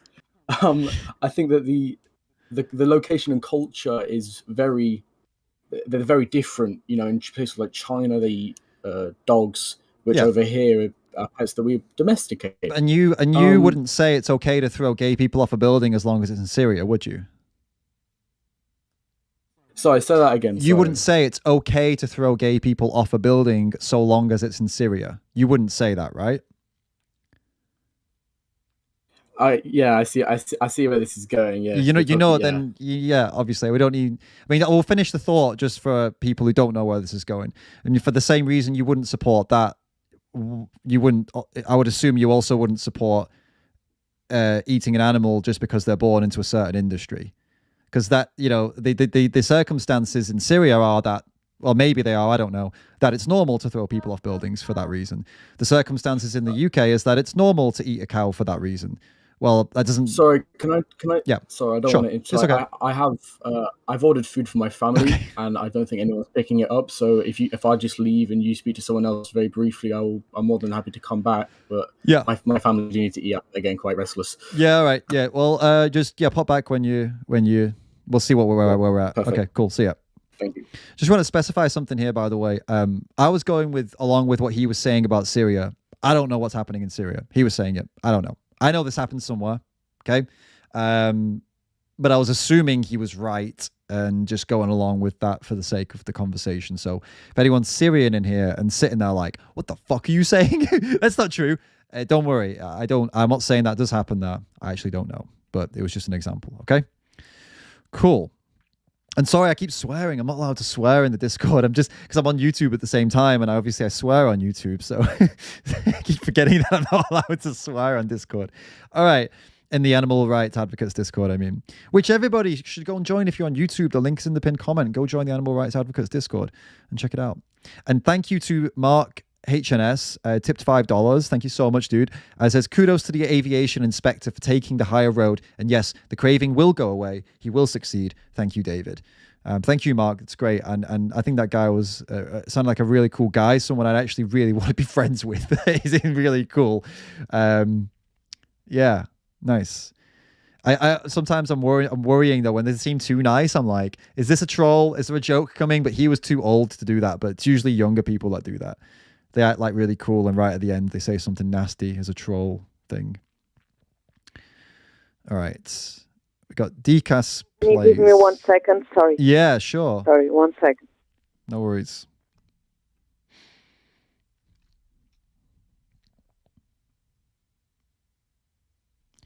Just going to wait on this individual. How's everybody doing in the chat? We've got a few people waiting. Oh, hi. Hi, hello. Can you please give me some reasons why should I go vegan? Because I'm thinking to become one. Like, because I saw a video on the internet and I was shocked what people do to animals. Okay, interesting. Well, what do you know? Where did you see the video? Was it like YouTube or Facebook or something? No, it was a site that my friend sent me. Okay. And could I ask where you're from? I'm trying to get your accent. Yeah, sorry. I'm from Spain. From Spain. Where in donde en España? Barcelona. Barcelona. Vive en Barcelona durante 3 años. Así que hablo español más o menos. Get out. Ahora no, Sorry. pero antes sí, en 2015 hasta 2018. You can talk. Yeah, I just don't know those numbers, that's all. But yeah, I lived there for a while, yeah. But nice, so cool. Reasons to, well, I mean, you already have the number one reason to go vegan. You saw what happens to those animals, and obviously you felt a certain way. What exactly did... Perfect. So that was like, that person sounded old, and also like, maybe it was a voice changer.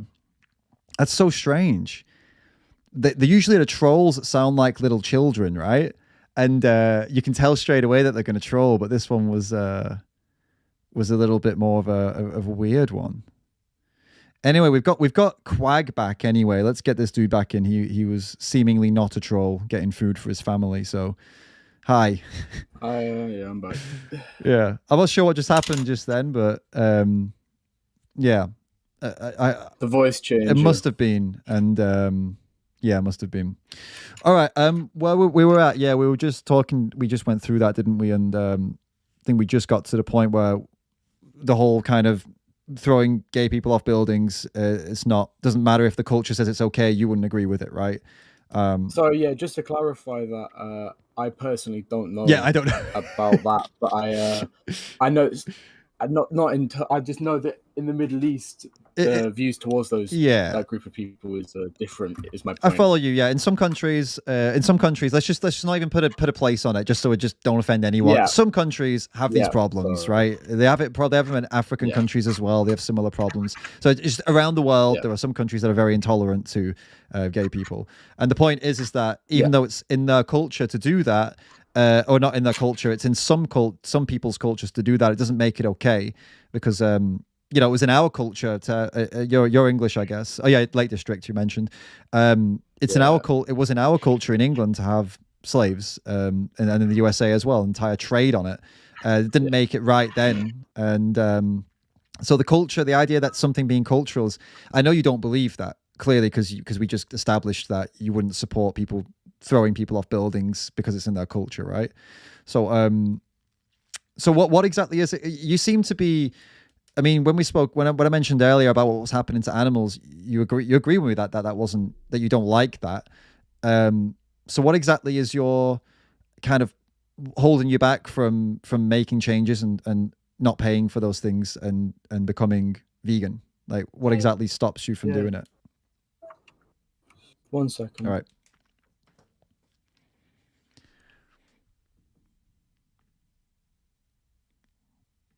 Okay. All right. Yeah, I'm back. Look, I think that you follow.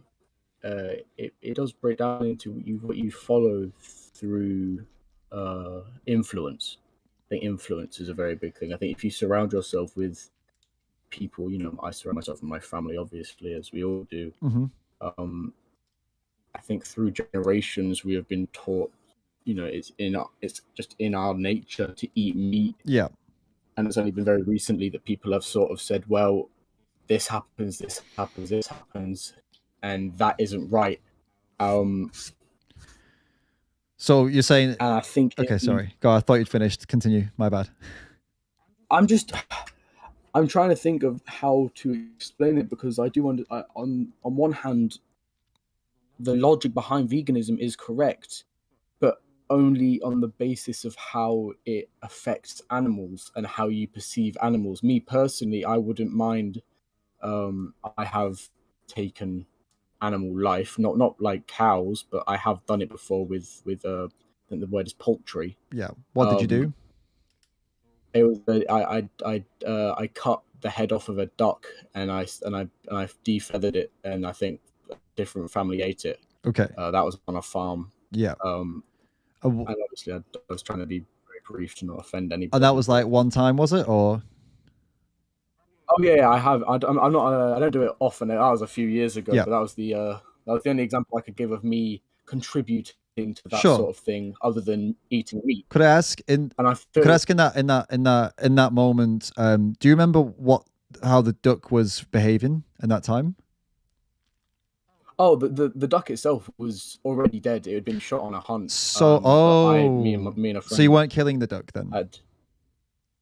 No, I decapitated a dead duck. I've never actually shot an alive thing to kill it, so I don't actually understand. I guess I don't have that emotional connection to the duck as much as if I were to shoot it. So what I'm trying to understand is would you be happy to go and kill ducks? Because chopping the head off a dead duck is the same as someone, chopping up a duck from the supermarket. You know what I mean? They're already dead.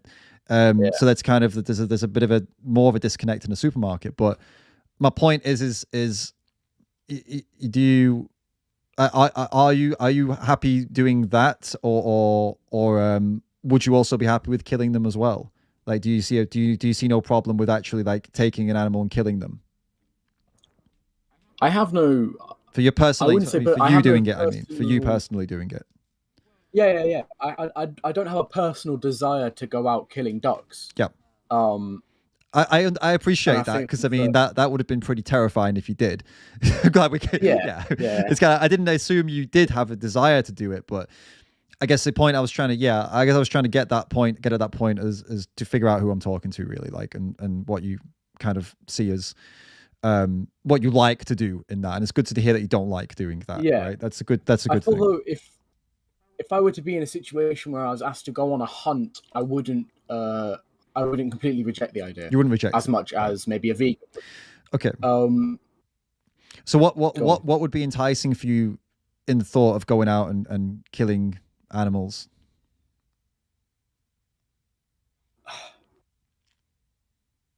I don't know. I think that I wouldn't. So it's hard. It's a hard question to thought- answer without sounding like a It is. serial killer, right?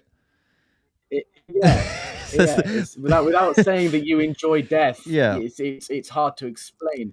I feel that if I were to take the life of a duck, I wouldn't lose sleep. I guess it would all depend. I think it would depend on what you eat. I think it would depend on what you do. I know, I wouldn't kill the duck for sport.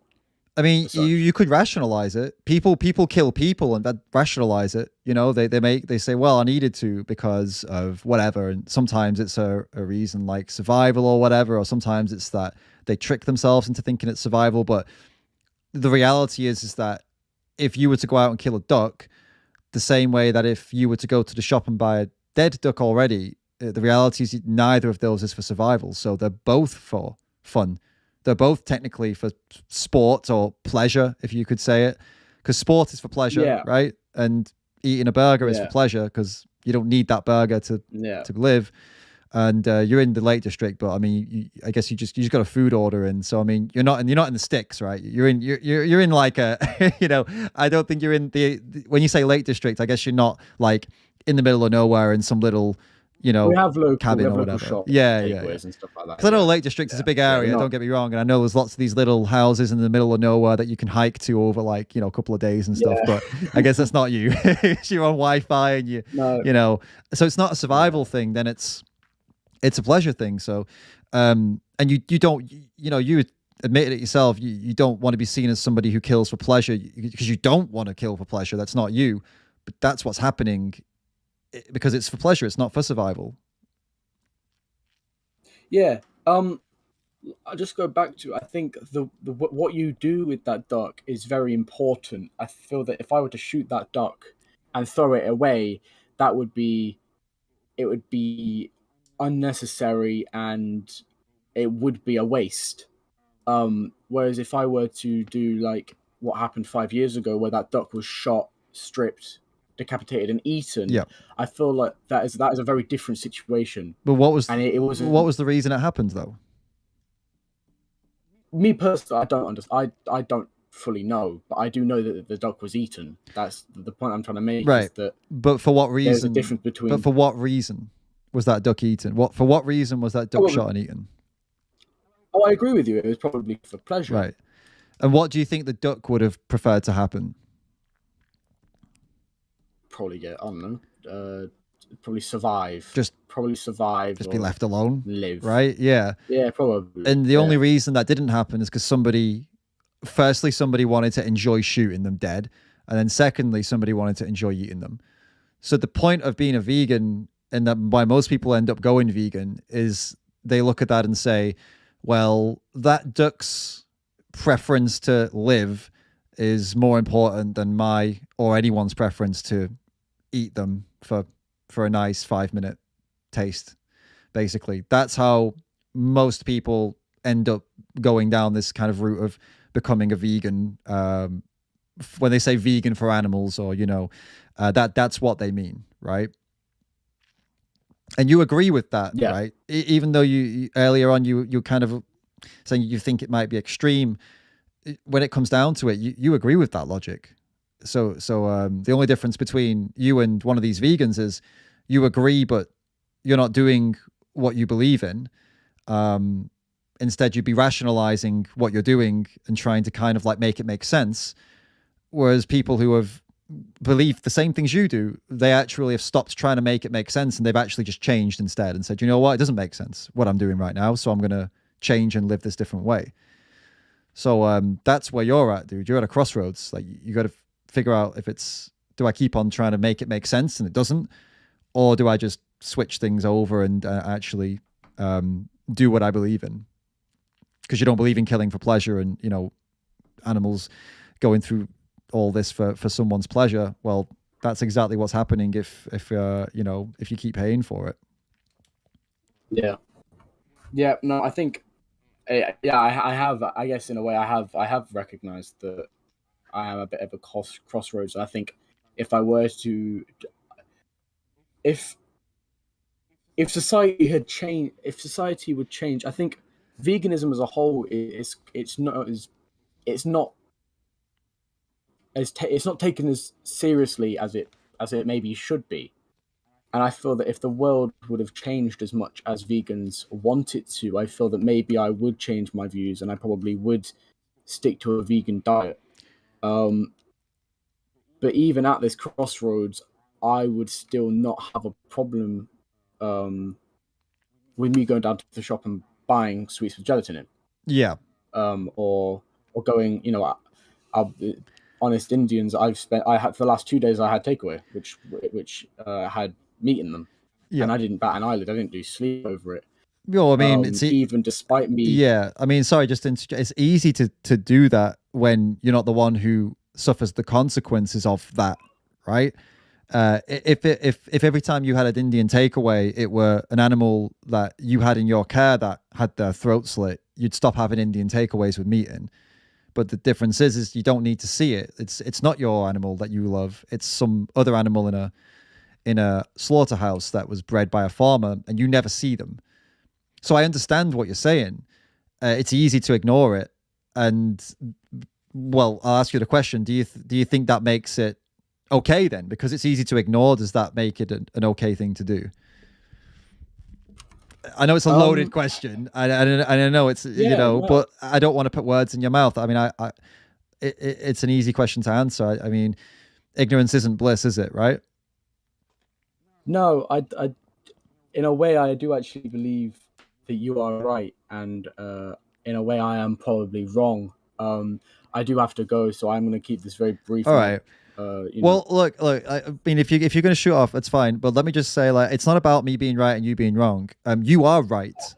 We agree. We're not disagreeing here. Like, you are right. The only difference is you're holding on to something that you're used to. You're holding on to your culture and your tradition and your upbringing. And I know why.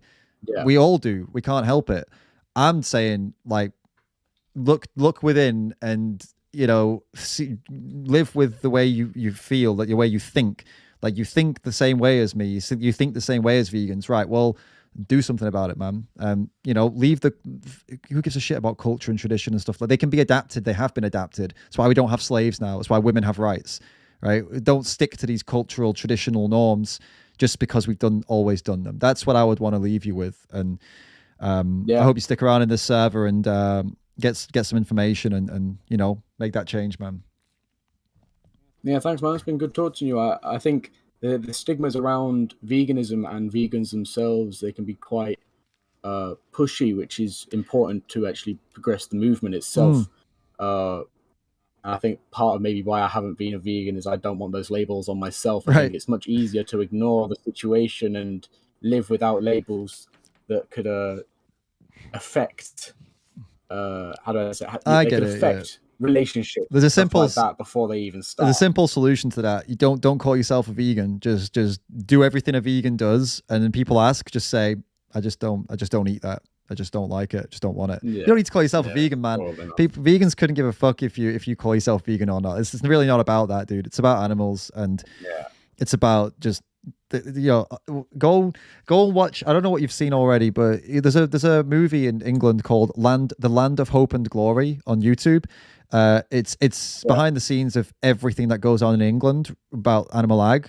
Do go watch that, and you know, it's about that. That's all that vegans care about. We don't care about what you call yourself and what labels and stuff like that.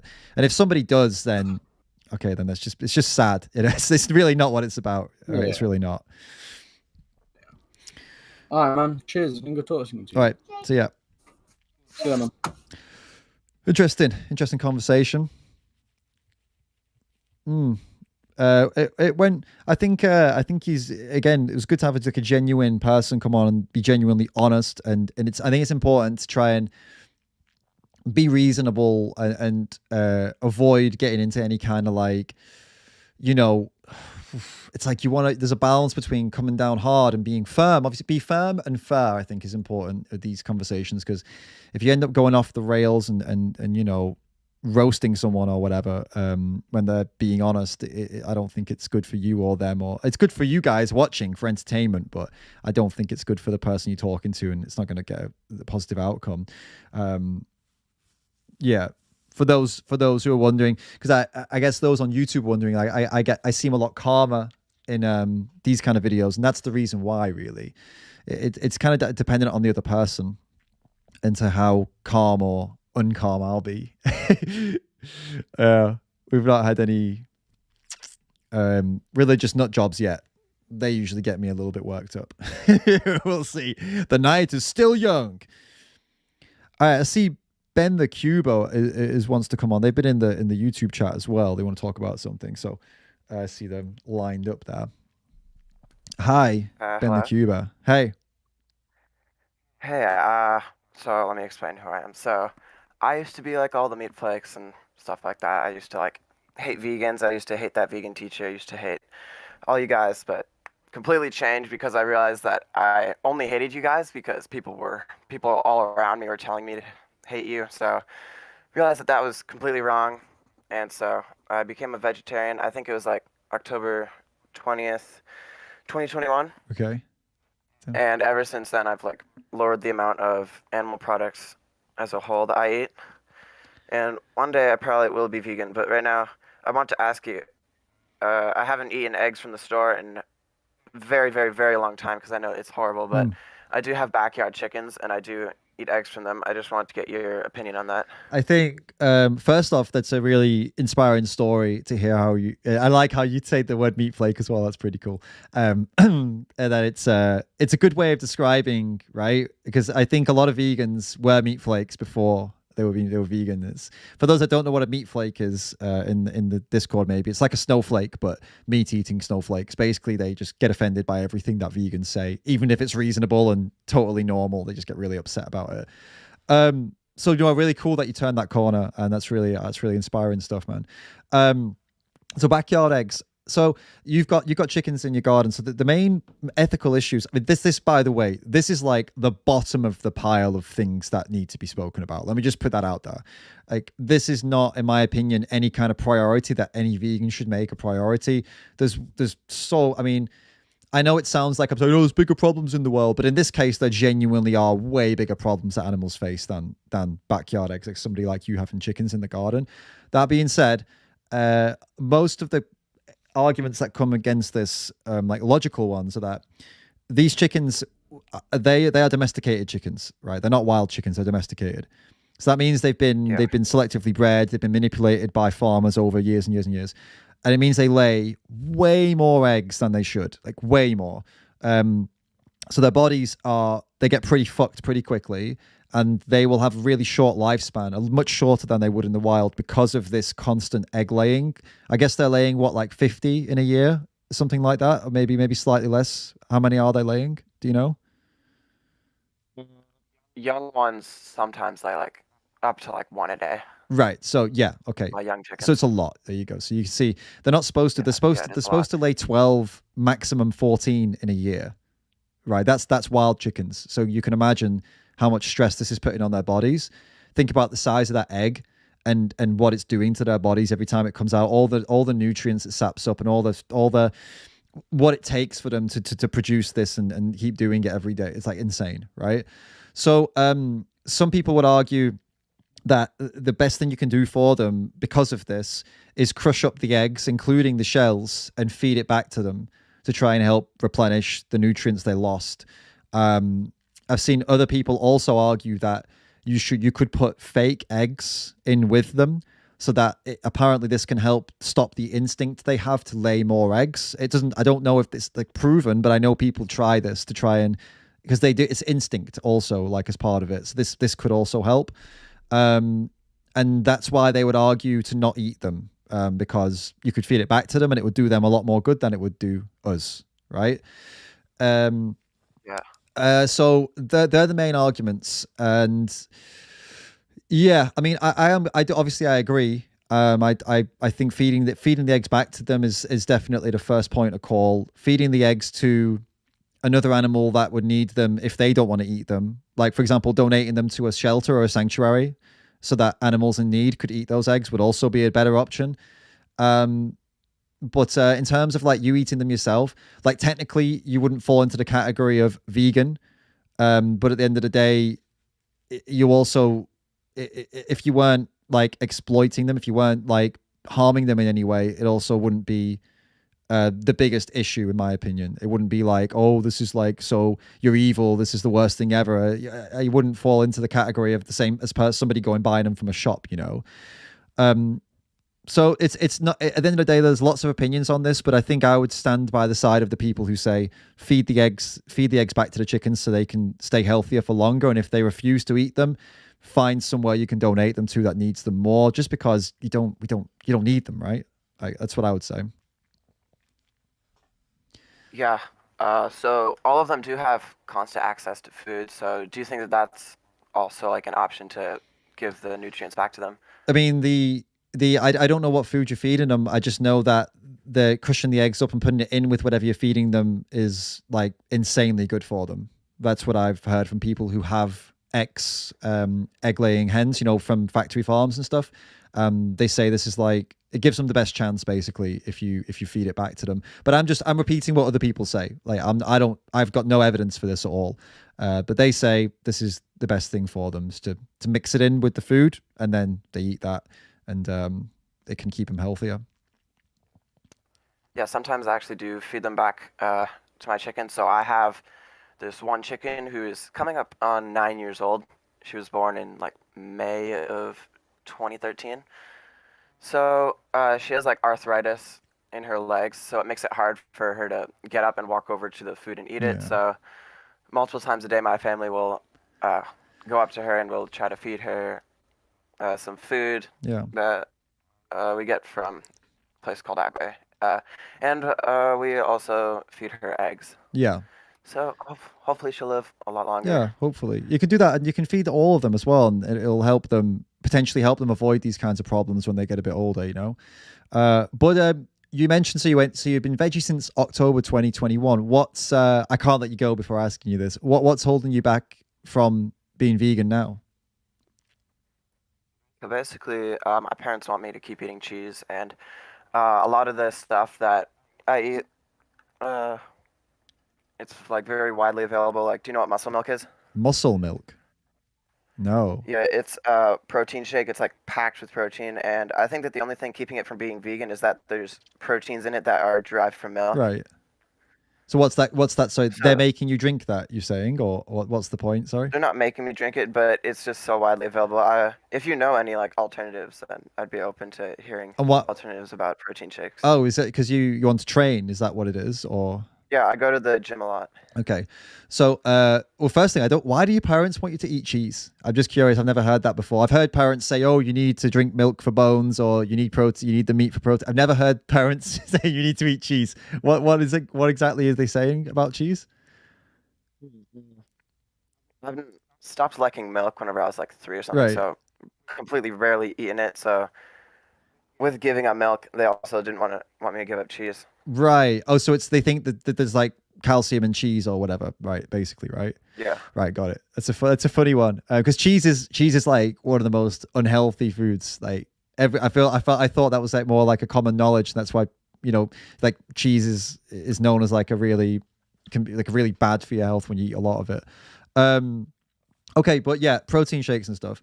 Well, I mean, I don't know I don't know where you live, but if you're in the States, that's just where you are by the sounds of things. I mean, they have the biggest variety of stuff there, man. Like in terms of like different, like there's websites like My Protein that have vegan protein shakes. There's Vivo Life, which does vegan protein shakes. I mean, apart from your parents, if that's the main thing holding you back, I mean, there are tons of protein supplements supported by pretty damn big people, like big muscly people who are like, I mean, people who are competing at like crazy high levels and bodybuilding competitions and smashing world records and national records and stuff like that, and they're doing it as fully plant-based at least fully plant-based or maybe even ethically vegan people. So do you know Vivo Life, for example? They're a really popular one. Have you heard of that before? No, I have not. So Vivo Life is just they just do these. They're sponsored by they sponsor a load of different vegan athletes, and they do like loads of different protein powders. Do you know of any vegan athletes and bodybuilders and stuff like that? Do you know of any of these people? No, I actually haven't heard of any vegan athletes. But Damn. Okay. I should check it out. Yeah, I mean, you can write a few down if you want. There's a guy called Nimai, Nimai, Nimai Delgado. Guy's an absolute tank. There's rumors that he's stepped on steroids, but it doesn't matter. You can't build the body like him without proper nutrition, steroids or not.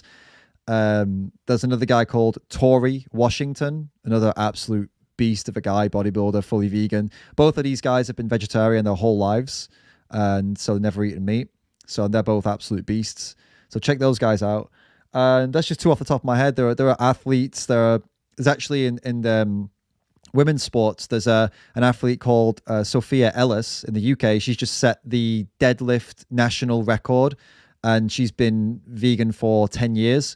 She started powerlifting after going vegan. So it's not like she, some people claim, oh, you built all the muscle with meat. Well, in her case, she didn't start lifting until she was vegan. So she's now just set the national UK's record for the deadlift, women's deadlift. So there's tons of people out there smashing it, man. And you just gotta put the effort in. I mean, you get the reason to be vegan, right? I don't think we need to go over that. You know it. Yeah, that's enough of a reason to do some research and find these alternatives, and also maybe to tell your parents that you don't need cheese. That might be the hardest thing, but yeah, you can totally smash it, bodybuild and compete with a plant-based diet with no problem at all. Yeah, that sounds pretty cool. I do want to become vegan, like in the future, like whenever I'm off in college. Most certainly, I'll be vegan then. Okay. And I might go vegan sooner. Yeah. Well. Let's answer me this before you go. What exactly would you need what would you need to go vegan tomorrow? Like, what would you need right now to make you a vegan from tomorrow onwards? Just alternatives to like cheese that are vegan that still have like a lot of stuff in them. Right. That's good for you. So if you got that now, you would go vegan, hypothetically, from like tomorrow, the day after, whatever. If you got everything you needed, you would just do it. Sure. Right. Did you hear an earlier conversation I was having where I spoke about a resource called Challenge 22? Did you hear that? Or yeah, I was like half listening. That's okay. Write that down. It's challenge22.com. So that is a free starter kit for a new vegan, where they'll go through all different things like nutrition stuff. They'll help you figure out what you're going to get, where you're going to get it, stuff like that, recipes. It's a really cool community. So that's just to back you up. So you have that like solid backup to get any information that you're not sure about. In terms of the alternatives that you would need and things like that, I mean, we won't do it now because it might be a bit tedious for everybody else, but are you in my Discord at the moment? My server? Yeah, I am. So jump in my Discord later on and just put a list of all the things that you're worried about getting, and me and my guys in that Discord, we'll figure it out. We'll do it together, and then you can smash it. How does that sound? Sounds pretty good. Cool. So if anybody else who's interested in that, my Discord, it's I'm David Rams. You'd have to go to my YouTube and get the link from my YouTube description, or maybe here in this server, it's in the announcements. I don't know. Maybe somebody could post it in the announcements, but yeah, Ben, we'll do that, dude. So get in my Discord, post it out there, get your list of things that you're worried about and things that you want sorting out, and we'll do it. We'll get it sorted. Okay, it sounds pretty good. Cool, man. Good to meet you, and keep it up with the YouTube videos. By the way, I've seen your channel. It's a super niche channel. I don't think I've ever seen such a niche, such a like hardcore, like you only do the Rubik's cubes. It's pretty cool. So keep it up. I'll continue to keep that up. So yeah. I like your videos. I think I saw your channel from like, did that vegan teacher talk about you once? Maybe. Yeah, maybe a while ago. She did like a review of my video about Billie Eilish because I was like I came down pretty hard on Billie Eilish because she was pretty dumb in a video, like shitting on vegans. Sorry, I keep swearing, dumping on vegans. So I responded to it, and I think Vegan Teacher responded to it, my video responding to her, basically. Yeah. Oh, that's pretty cool. I'll make sure to keep up with all like the vegan YouTube channels. It's like really interests me. Cool. I'm gonna watch Dominion soon to see what that has to say about like all the Ooh. industries. Yeah, I mean, yeah. You very, very good thing to watch. You'll be very shocked. It's very good information. Highly recommend you watch that. Yeah. Just prepare for it though. It's pretty intense. Yeah. So just make sure you're ready to watch it and mentally ready to watch it, because a lot of people start it and don't finish it because they're not ready, because it's quite intense. So just prep yourself and then put it on and then sit through it. It can be tough in parts. That's all. I've already seen lots of stuff like roosters being grinded into little pieces and like pigs screaming as they're there's those put into CO2 gas chambers. Yeah, there's some of those scenes in Dominion as well, and there's more that are not so kind of popularly shared that are also quite intense, and you wouldn't believe. Yeah, you think, put it this way, if you think you've seen everything, when you watch Dominion, you'll realize you haven't. That there's so much more going on with these industries that you just don't even know exists, and Dominion does a good job of exposing it. So I do recommend watching that. Yeah, I know. I definitely have not seen everything. I've just seen like a lot more than like the average person has. Totally. I mean, I've been doing this for years, and I keep thinking I've seen everything, and then something else pops up, and it's like, my God, it seems to be never ending. But that's why I'm doing this, that's why I'm talking to you, and that's why I want to help you and help people like you and spend time doing this, because I hope I see a day in my lifetime where things aren't quite as bad, right? I don't think it's going to end in my lifetime, but I hope we can at least make some progress, But yeah. Yeah, hopefully one day. Yeah. It'll stop being like nationally accepted that meat is good. Well, hopefully, and it starts with you, man. It starts with people like you, and you're going vegan from tomorrow, so you're going to be part of the solution. So that's great. Yeah. All right, dude. Thanks so much, man. I'll bring someone else on now because I've got a few people waiting, but we'll speak in my server later on then. Yeah. Okay. Cool. If you were to do another live stream in the future, would I be allowed to join? To join? What do you mean? Come and talk again? You mean to like catch up? If I had like more questions. Totally, man. Yeah. Totally. I'd love to bring you on for you to tell everybody that you're now a vegan, and you have been for like weeks or whatever. But whenever the next live stream is, it'll be really inspiring for everybody. So absolutely. So you can come on, but only if you're a vegan. Cool. Yeah, only if you're a vegan. That's when then we'll make that a deal. You can definitely come on then. If I'm a vegan. If you're a vegan. Yeah. If I see your name with the green on it instead of red, then you can come on. That's how we'll do it. Okay. Cool, man. All right, catch you later. Can I say one more thing? Yeah, okay, yeah. For my English class, I'm actually doing an essay that's like anti-meat and all that. Okay. And there's another kid in my class who's doing like a pro-meat essay. So it's going to be fun to see what he says. Damn. Yeah, that's interesting. So I'll do a lot of research about that and see if I can provide a lot of reasoning. I'll like use some things that you say in my essay. Yeah, go for it. And make sure you ask questions in my Discord as well. We'll help you with that. Like if there's any, we can help you with that. People in my Discord are really up for like this kind of thing and really helping people like you. So just literally put in any of the questions if you want advice or what to say, or you have questions about specific things you want to make sure it's right. Either myself, my partner, or any of the team. Like there's loads of people there that want to help. So go for it, man. Okay, well, it was nice talking to you. You too. See you later. Yeah, see ya. Cool. Very nice conversation. When I do these live, things, it can always be very hit or miss. Like we said earlier, you can either get trolls, silly people that just come on, shout the N-word multiple times, try and get you in trouble or whatever, or you can get reasonable people. And it seems today we're getting reasonable people. But It can always change. It can always change. I don't want to jinx it, but it could always change, couldn't it? I hope it doesn't, though. This isn't an invitation for people to troll, by the way. I don't want trolls, guys. I want more reasonable conversations. This has been good. I know it's not the most entertaining for everybody, though. People are in the chat bar will be like, "Go, I want to see some drama." It's like, no, this is also good, guys. We don't need drama all the time. There's someone here called the Idea Kid. They're a new member, which means they could be a troll. They could be a troll because they haven't been verified. But let's just hope they're not. Let's see.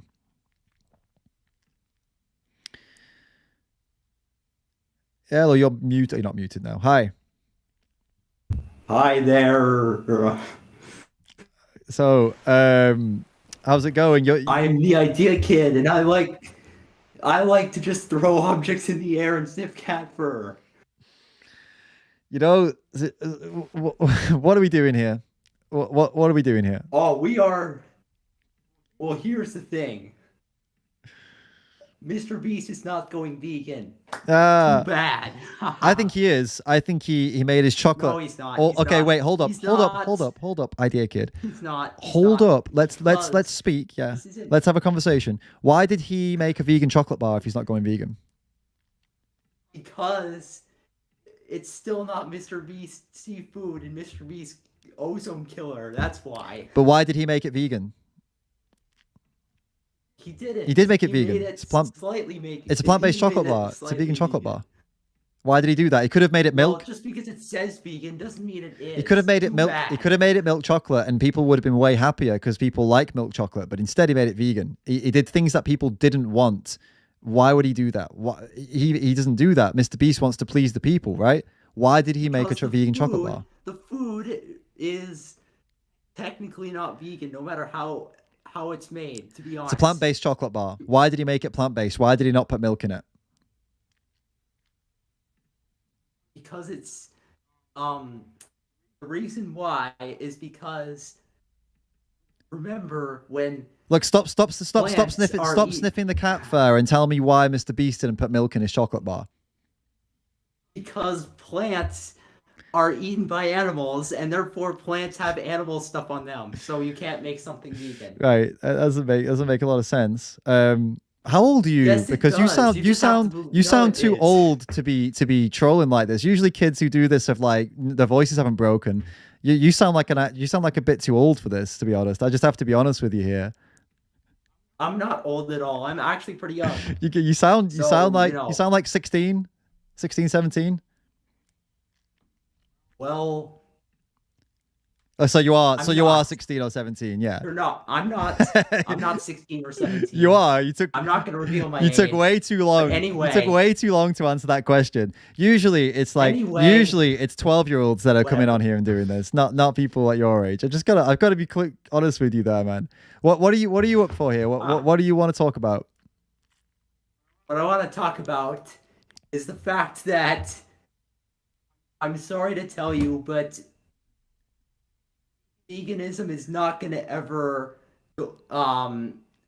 change everything. I know. I agree. There's always going to be Totally meat. agree. Yeah, there's going to be meat. Absolutely. There's always going to be meat. There is. Yeah, there's going to be meat. Absolutely. There's going to be meat eaters. I agree.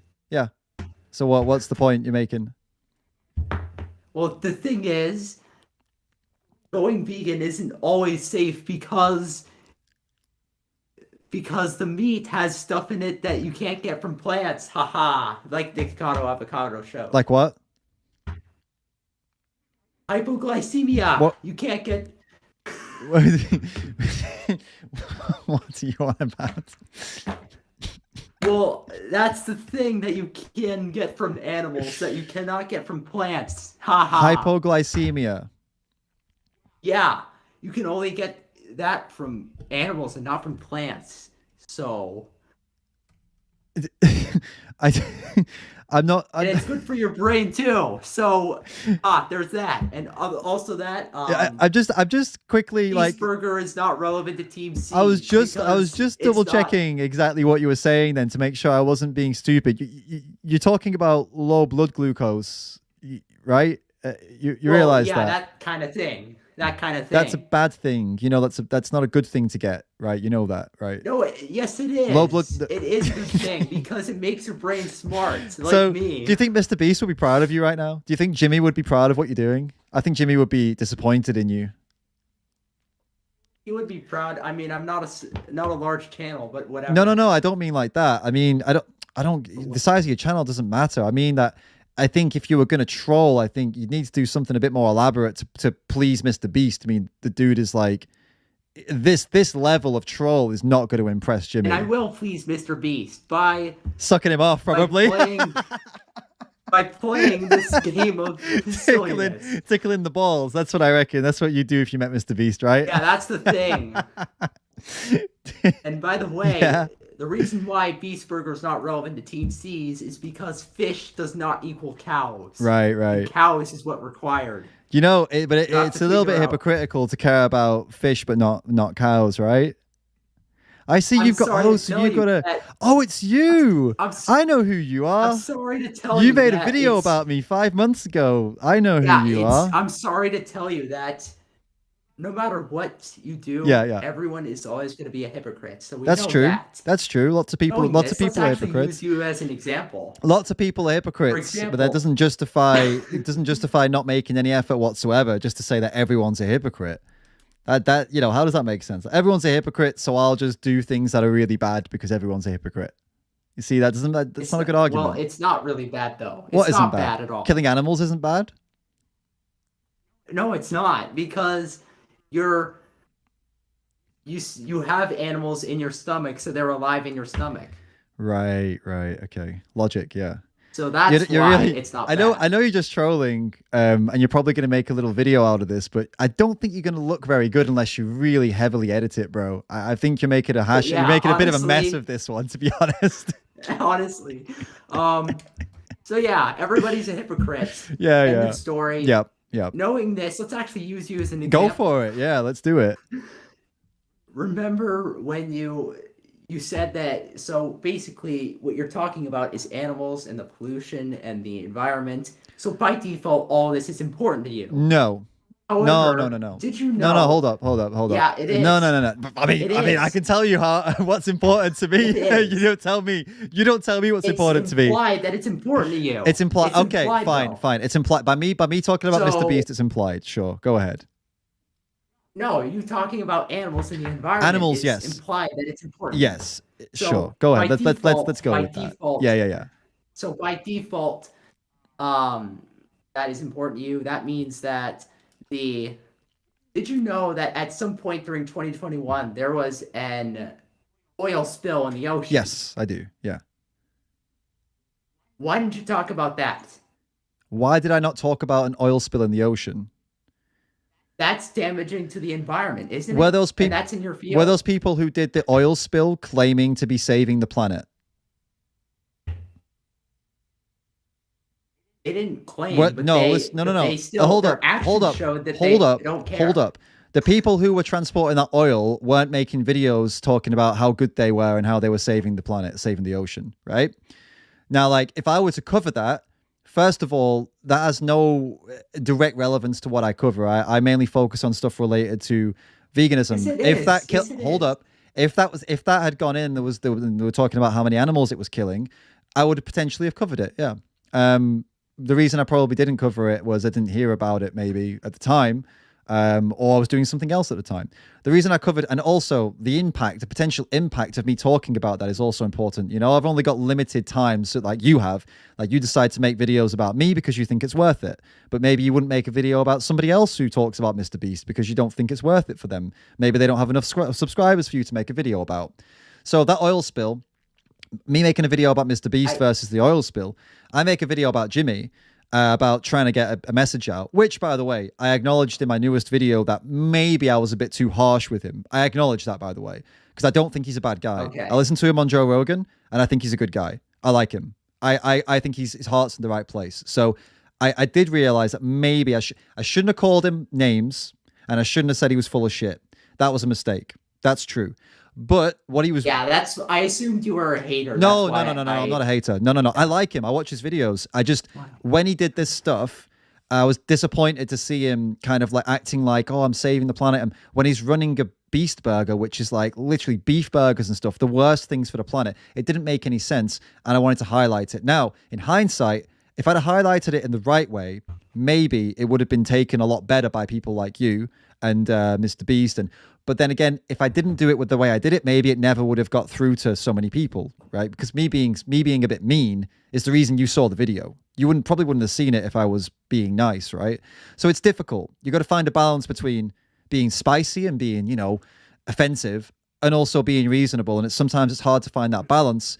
With that video, maybe it tipped a little bit too far to the mean side, and Jimmy didn't deserve it, maybe. So I made a new video recently where I addressed that, actually, and I congratulated him on doing a vegan part of his business. I was happy about that, you know. So I figured I kind of undid the wrong there a little bit, but I'm not a hater. No. I think I listened to his whole podcast. I've listened to 2 podcasts with Jimmy, and I watched most of his like big videos. You know, the Squid Game one, for example, was just incredible. I just think it's a bit inconsistent to say I want to save the planet. I want to, you know, because the thing is, you want to save the planet because you want to save the people, right? And also, let's be honest, he's not a monster, so of course he cares about animals too, doesn't he? So for me, it's like someone so rich and that wants to do so much good in the world, then why not also be vegan? Because he can be vegan, and there's no need for him to be putting animals through all this horrible shit because he cares about people. We should care about animals too. Why not, right? He's a good person. So that's where I'm coming from with this. I think someone like him could be and should be a vegan. There's no reason for him not to be. If he has nutrient deficiencies that require him to eat meat, then he has to. Which come on, I thought we were being serious here. Which he's got Crohn's. Well, of course. He's got Crohn's disease, right? I know that he's got Crohn's disease. So he already needs to manage his diet very specifically. There are things he can't eat. It's true. So you know, he would just have to do the same thing for a plant-based diet, which I know people with Crohn's who have thrived on a plant-based diet. You know, Jimmy doesn't eat dairy products. He's already dairy-free because of Crohn's. So, you know, some animal products already cause him problems. So it's not completely unthinkable that he could be plant-based. In fact, I would argue he can be plant-based. I know somebody with Crohn's who had it just as bad as he had it, and they're plant-based. They're vegan. And also, they're like a fitness guy. He's a PT, personal trainer, suffering with Crohn's and he's vegan and he's fine. You just got to manage a diet, you know? But I don't know Jimmy personally. I'm just saying that it's something that you'd expect someone as kind and, you know, good. He's a good person. Good people are the ones that go vegan. And I think with the right encouragement, Jimmy would go vegan because he's a good person and he cares about animals. That's what I think. One last thing I have to say before I hop off is that I have been vegan for exactly 5 minutes. And now I'm not. Oh, come on. Let's go. I don't believe that. No, you seem like a good guy as well. And this is the thing, dude. I know you came on here to have a bit of fun and whatnot, but like you're not a douchebag, are you? I don't think you are. Are you? Do you think you are? No, I'm not. No, I don't think you are either. I'm not. I don't think you are either. And this is the thing. I think good people like you and Jimmy, Mr. Beast, will go vegan because you care about others. And others doesn't just mean people, it means animals too.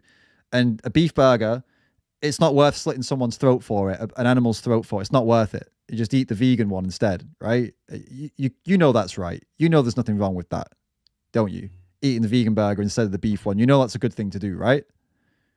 You're not an idiot. Yeah, what if he made everything secretly vegan and then he made the vegan burger? What? Say that. You know, say double that. vegan. Come on. Oh man, you're full of it. All right. Yeah. We can. You know, it's. I don't think you're a bad dude. I think you came on here for a laugh. That's fine. Look, you've got an image to keep up. I respect that. I respect your hustle. I respect it. You're doing your thing. But if you want to have a serious conversation about this, we can. And you can private message me. I won't release any of our messages. I won't release any of our conversations. I promise you. Whatever you say to me in private stays private. You can keep your image on YouTube as this joker. Totally cool. But you sound like a good person, so you should totally go vegan. And I'm happy to help you with that if you want. So you can get in my Discord. You're welcome. All right, bye. All right, see ya. That's fun. That guy's a YouTuber called The Idea Kid, and he made a video about me, which I did watch actually, like 5 months ago. Looks like a gaming YouTuber. Honestly, that was kind of fun. I actually think that I quite enjoyed that conversation, even though it was like, well, it was silly, wasn't it? But it was a good laugh. It was a good laugh. We've got a few more people here. We got, oh, I'm going to burp. Sorry. Oh, it was like a mini burp. I thought it would be a really big one, and it wasn't, and I was surprised by that. Right. There's someone called Raj who's going to come in, who's definitely not a vegan. They've got the red color. So let's see what let's see what Raj is bringing to the table. Hey, Raj. Can you hear me? Yeah, I can hear you, man. Just before I start, if I mute up, I've got a really hyper little brother, so if he might come and do. No worries, no worries. It's fine. It's right.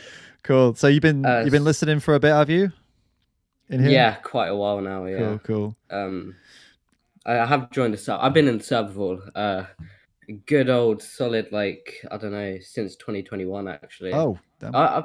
I've been looking at veganism for a while, but I think the main reason, well, no, not the main reason, but I want to become vegan, but you know, I have exams coming up, right? And I'm in school a lot because of that. You know, you need to study and all of that. Yeah. But my school, obviously in the UK, I know there's some rules saying you have to serve like vegan food in the school cafeteria as such. But the amount of food that they serve for vegan people is absolutely like horrible. It's like I don't know how to explain it. It's like a salad or like some really mushy mashed like potato or something. It's like, and you're not allowed to bring in your own packed lunch as well. So I'm trying to get ideas on, you know, going to the school council and saying, you know what, could we add some of this food in here and all of that kind of stuff. So if you could give me ideas on that, that's a good idea. I would appreciate that. It. Sucks that's the case. Where in England are you, like roundabouts? Just out of curiosity. London, southeast area, right? Around, yeah. That's interesting because London's got quite a big vegan scene, so it's surprising that the schools wouldn't be more like forward thinking in that area.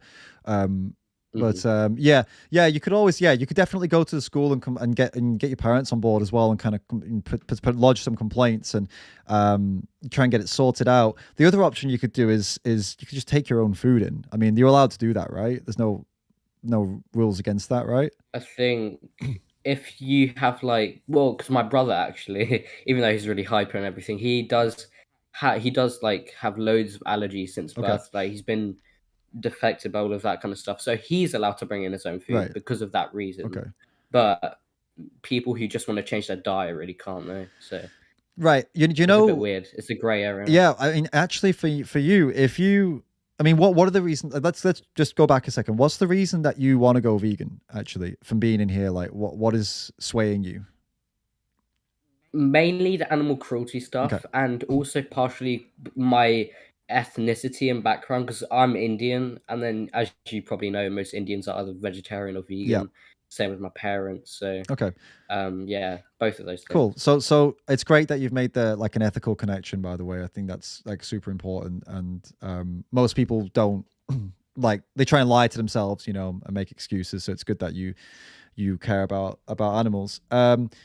Because you have that, though, that's a good thing that you said that, because that in the UK is protected by law. So you said that you wouldn't be able to take your own food, and if they won't provide food, that's not true. You can. And I'm not saying you should go to court or anything like that, but I'm saying that if anyone tells you you can't bring your own food in because you want to change your diet, well, if you're doing it for ethical reasons, yes, you can.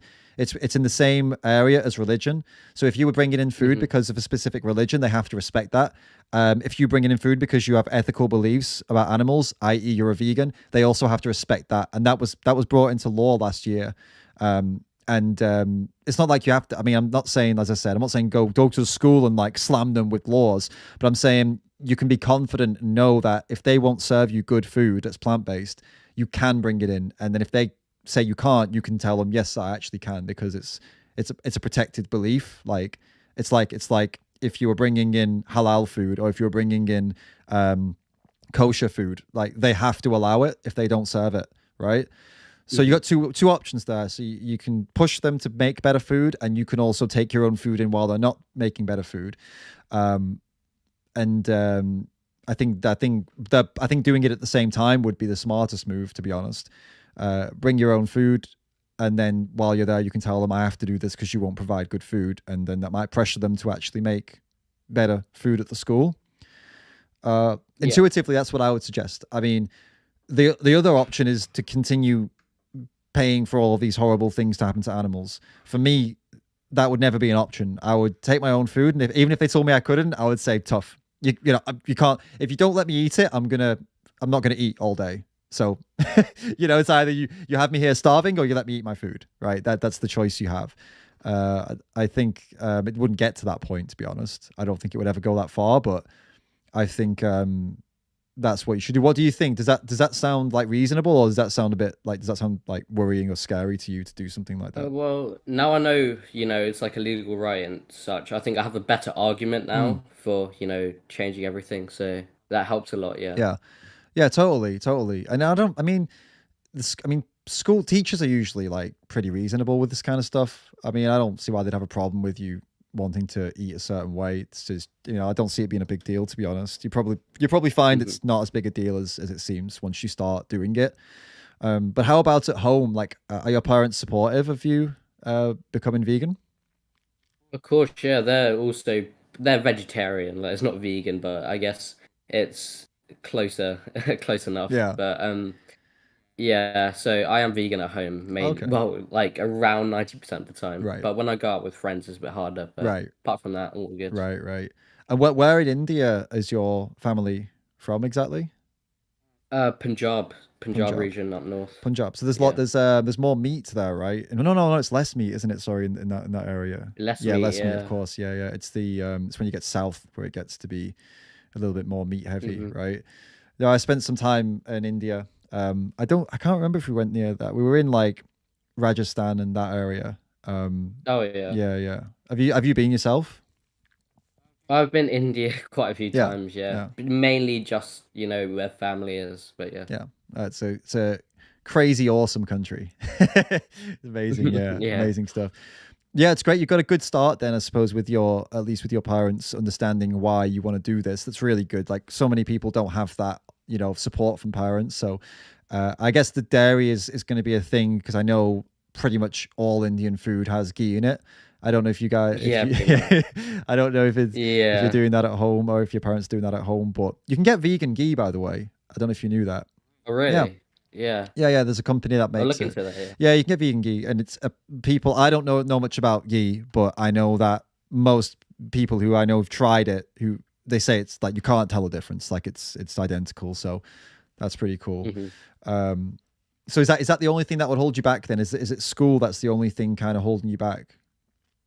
Yeah, I think the main thing is just school, to be honest. Yeah. Cool. So do you feel more like you can go ahead and deal with that now? Do you feel like confident going ahead and handling that problem?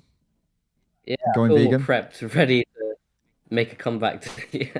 Yeah. Awesome. All right, great. Happy to help, and stick around this server as well, because there'll be people who can support you even further. Like, if just keep up to date, go in the general area, or maybe like the serious discussion area, and just keep if something happens, tell us there, and I'm sure one of us can help like navigate it if there's any problems with the school or anything like that. Give you some advice. I'm sure there's some people that have some kind of experience with this kind of stuff too. So cool, man. Right. Thank you so much, man. Thanks, man. I appreciate it. No worries. See you later. Have a good one. Cool, interesting stuff. I guess it's not quite common knowledge. If you're a vegan in the UK, we all vegans know in the UK that it was a protected belief from like last year. But if you're not a vegan and you don't keep up with this kind of stuff, you never would have known. So this is really good that information that this guy Raj popped up and asked that, because that's really important to know that you have the right to I almost said demand, but you have the right to request, and you should have your request met, just the same as if you were like a I don't know, whatever religion requesting religious food. Most establishments in the UK, well, establishments like government run ones, they have to provide or allow you to bring your own. and if they don't, then it's like discrimination. It's like a discrimination thing. So it's cool that now he knows that. We've got someone coming up now. I don't know what this name is. It's in Chinese, so I can't pronounce it, but yeah, we'll see. Yeah, hello. Hello. So what is this stage about? I just want to ask because I just joined. That's all right. So I'm a YouTuber. I'm a vegan YouTuber, and we're bringing people on to talk about. Well, the title of the stage is "Tell Me Why You're Not Vegan," but the general gist of what we're doing is that you come up and we talk about why you're not vegan and any questions you would have about veganism, any worries, concerns, and we can deal with them. Or if you have reasons to not be vegan, we can talk about those too. So, first of all, I just want to say that sorry for my mic. I don't know what's wrong with my mic. It's all right. It's kind of like noisy, but it's sensitive. not the end of the world. It's all right. Yeah. So why I'm not vegan? First, my family situation. Even though I don't want to be vegan, even though I want to be it, my family situation would not let me. Right. Yeah, you. That's the first thing, and yeah. Go ahead. You can say if you want. That's okay. Yeah, that was the first thing, and you were going to go on, so it's okay. Continue.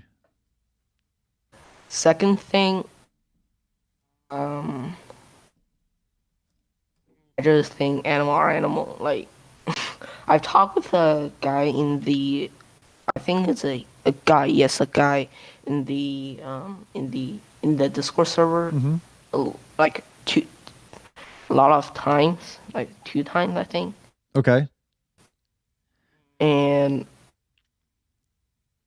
we're talking about it, but oh my god, can't speak today. It's all right. So you've been talking to somebody in the Discord, and what did you talk about? Yeah.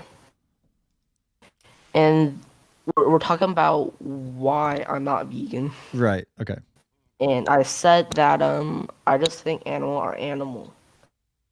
Okay. And what does that mean? Like animals are animals. Like, tell me what you mean by that. I think, like, I just think they're animals. They're not human. That's true. What? But we're different. But we are. But humans still count as a animal. Yeah, but we're different. We're very different. We're very different. Yeah. Yeah, I agree. really different. Yeah, that's true. So what does that mean for you exactly? That we're different. How does that figure into your view on the world? I might have to type. Okay. Are you? I don't know. Okay, I can talk. Go ahead. Sorry, go on. Yeah. What is it? Because I don't speak English. My main is not English. I speak Chinese. So. Yeah, but your English is very good. You sound like you sound American. I didn't even realize that you were. Yeah, I didn't realize. I was thinking that you. Yeah. Okay. Fair enough. No worries. It's okay. I mean, I can respond to what you've said so far. Okay, and we can see if you feel comfortable to continue and speak a bit more after that if you want. Does that sound okay? Yeah. So it sounds okay. So I might have to type in the stage 1 text. So. Okay, that's fine, but maybe maybe somebody in the stage 1 text can talk to you one-to-one there, because I'm on YouTube at the same time, and if people can't see what you're typing, so it doesn't. I can't really. I'll just be. I'll be responding to no one. Because I want to say it's so. Oh, sorry. It's okay. Go on. So, because what I want to say is too long. It's okay. I don't want to waste so much time. Well, I don't mind listening to what you have to say, as long as you're comfortable speaking in English. Yeah, so I'm gonna say it. Okay. So human and animals have much same physiological structure. Yeah. They are all carbon-based life with reduced entropy. Okay. Like, I don't know how to pronounce that. It's okay. Yeah. That word spells like ENTROPY. Yeah, entropy. In their DNA. Yeah. Yeah. For animal with advanced brain structure, their genetic material is copied and spread under the command of genes.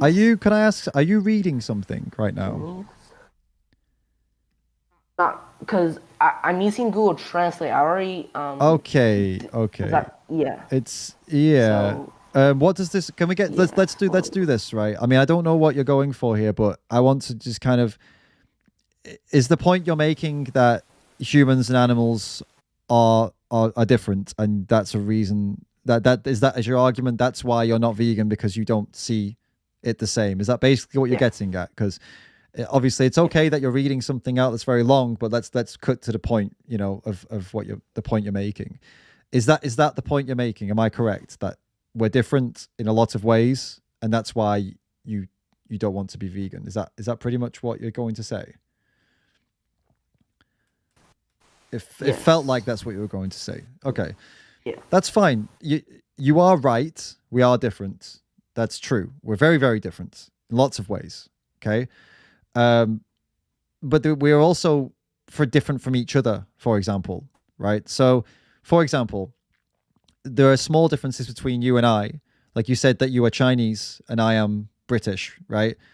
That doesn't mean you can, take me and farm me, okay? But then we're both human, so that's okay. So that's different. Yeah. But if I was technically not human, if I was technically one piece of DNA different to you, and I am some other species, but I'm not human, you still wouldn't hurt me or farm me, would you? I won't. No, because we're similar still, right? So then, because we're alive. Right, we're alive, sure, but the animals are also alive, like pigs, cows, chickens, sheep. They might not have the same intelligence as you or I, or the same language, or the same species, but you for the same reason, if I was a different species, you wouldn't farm me. But why would you be okay with farming and killing them? They're just because they're a different species. No. Do you understand what I'm not vegan. Do you understand what I mean? Because I do. Yeah, because you don't need to think that they are the same as you or me, but you can understand that they also are thinking, feeling, emotional animals, right? So why would we hurt them if we don't have to? Why we could just eat something different, couldn't we? Like the guy that you are like I have the same point, like the guy you were talking about earlier, like the idea kid, that guy. Yes, yeah. That dude. You cannot get something from vegetable, then you can like. Yeah, what is that nutrient that you can't get from vegetables that you can't get on eating plant-based? Do you know? I think the one that you said earlier. Yeah, I don't know how to pronounce. He said hypoglycemia, which is a condition that's low blood glucose. He was trolling. He was making a joke. The fuck? Yeah, that was a joke. He was just being silly. That's a medical condition that he was talking about. Like, oh my god. Yeah, I mean, look, I'll be honest with you. It is true. There are some things that are difficult to get eating plants, like B12. Okay, the vitamin B12. That's true, but then you can take a supplement instead of, abusing animals. So if you have to take a tablet versus abusing animals, I think the tablet would still be the better choice in that scenario. So that's one. B12 is one thing that you would struggle to get, like eating without eating foods that have it added. But even if you would need it more, you would take a supplement instead.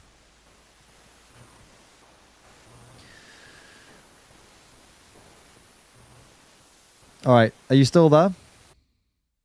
Yes, I'm still there. Okay, your microphone is crazy right now. So what do you?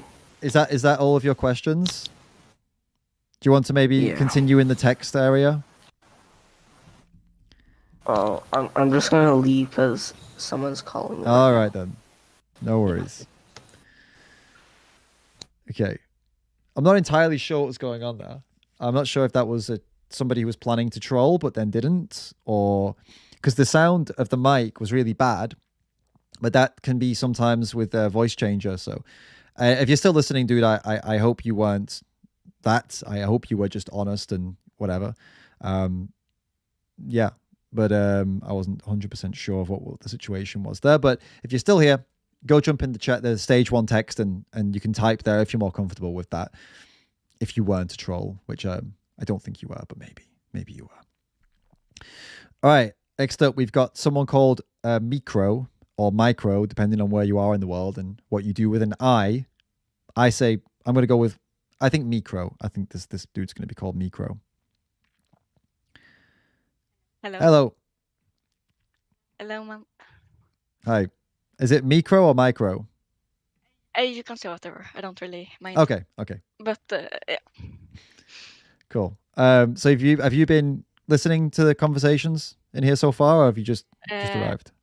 Yeah. Oh, you've been I've here. listened to them. Cool. And so what do you think then? What's on your mind?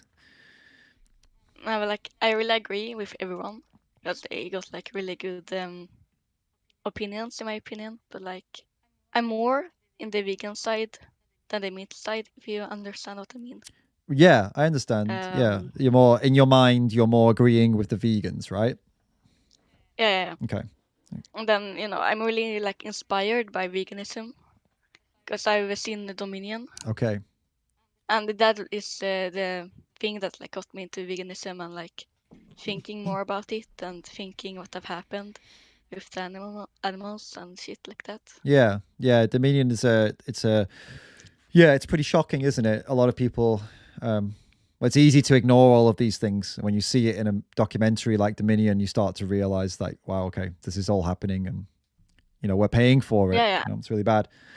What exactly is holding you back then? What's your situation? What's stopping you from being a vegan? Well, it's kind of life changing. I mean, it's not life changing, but like it drastically like changes what like your living style, if you understand. Of course, yeah. Like the food that you eat, and like if you're really really vegan, like the way you buy like clothes. Yeah. You can't buy every type of clothing, which can be a problem sometimes. Yeah. And then there are a lot of food that doesn't allow too, which include milk and the meat product. Yeah. Which kind of sucks too. I mean, it's not. I wouldn't look at it if you said a word not allowed. I wouldn't look at it as like a set of rules or something like that. It's if you're going to do this, you're doing it because you believe that what happens to make these products is wrong, right? So, I'd suggest don't think of it as like I can't have this or I can have this, or it's more that I refuse to have this. So this jumper, this is made from wool, and I know that sheep are hurt. They are bred and they are hurt and they are used and abused to get the wool off them. So I don't want to buy that thing because I'm a vegan and I don't think it's okay to do this to animals, right? So I would try and I think if you're looking at it like there's rules and things, then yeah, it might seem like, oh, it's really difficult, it's a big challenge, but it's not rules and things. It's you don't agree with these things, so you're going to stop buying them, and that's why you're becoming vegan. I think that would help. Do you know what I mean? Do you agree with that? Yeah, I totally understand you, but it's not only that. Okay, what else? Go ahead. My parents, like one of my parents, my father, he used to be a hunter, and he is strongly against veganism. Yeah. And my mother is kind of like that too, but not really. Okay. But I don't think they will like accept me being it. If yeah. You understand. Where are you from, by the way, or where do you live? Just so I can understand the kind of culture. Sweden. Sweden. Oh, okay. So I'm in Finland. I'm just over the. Oh my. Just very close to you. Yeah. Yeah, so I understand that. Yeah, and in Sweden, it's quite veganism is quite popular there. I think there's lots of vegan products and things like here in Finland as well. So maybe your dad feels strongly because he feels like, oh, it's vegans are taking over, or something like this. But you think he wouldn't allow you? Is that what you think? He wouldn't let you be vegan? The thing is, I've talked about veganism because I got inspired by it, by Dominion Yeah. and the documentary and like other shit. And I tried to talk about it with him, and he was like, "Nah, nah, nah." He didn't believe me. Okay. Like he was using arguments against it, and Okay. how it is not like helping anything, and how it is not right. How it's not right. Okay. I mean, it's yeah, this will happen. The more you talk to people, you'll come across this quite a lot, because the thing is, if they agree with you, then it means that they have to admit they're doing something wrong. And lots of people don't like admitting they're doing something wrong. And especially if they were a hunter. I mean, it's really difficult to admit that what you were doing was bad if you were killing animals, right? You have to convince yourself it's good. So I can understand why he would be, like that. But he wouldn't support you. But what I'm asking is, would he stop you? Would he say, no, you're not allowed to do this? I don't think so, to be fair. So that's good then, at least, right? At least he would let you do what you want. So, and eventually, maybe he would, be okay with it. And I think it could be good to have him watch. There is a movie that was pretty good. That it was more of it's entertaining. It's about people who are vegan, who are sports people, bodybuilders and things like this, and they do a big focus on men in this movie to like show some benefits that men have from eating plant-based. It's called The Game Changers. Maybe something like this would be a good way to maybe just show him that something that would, I don't know, it wouldn't convince him really, but it maybe make him more open-minded to what you're doing. I would recommend this. It's not animal rights or anything like this. It's just purely lots of like fitness people and some big focus on sports and athletes and strong men and things like that. It's a pretty cool documentary to show to somebody who's like a manly man, somebody who likes that kind of thing. I think it's a good introduction. It's called The Game Changers.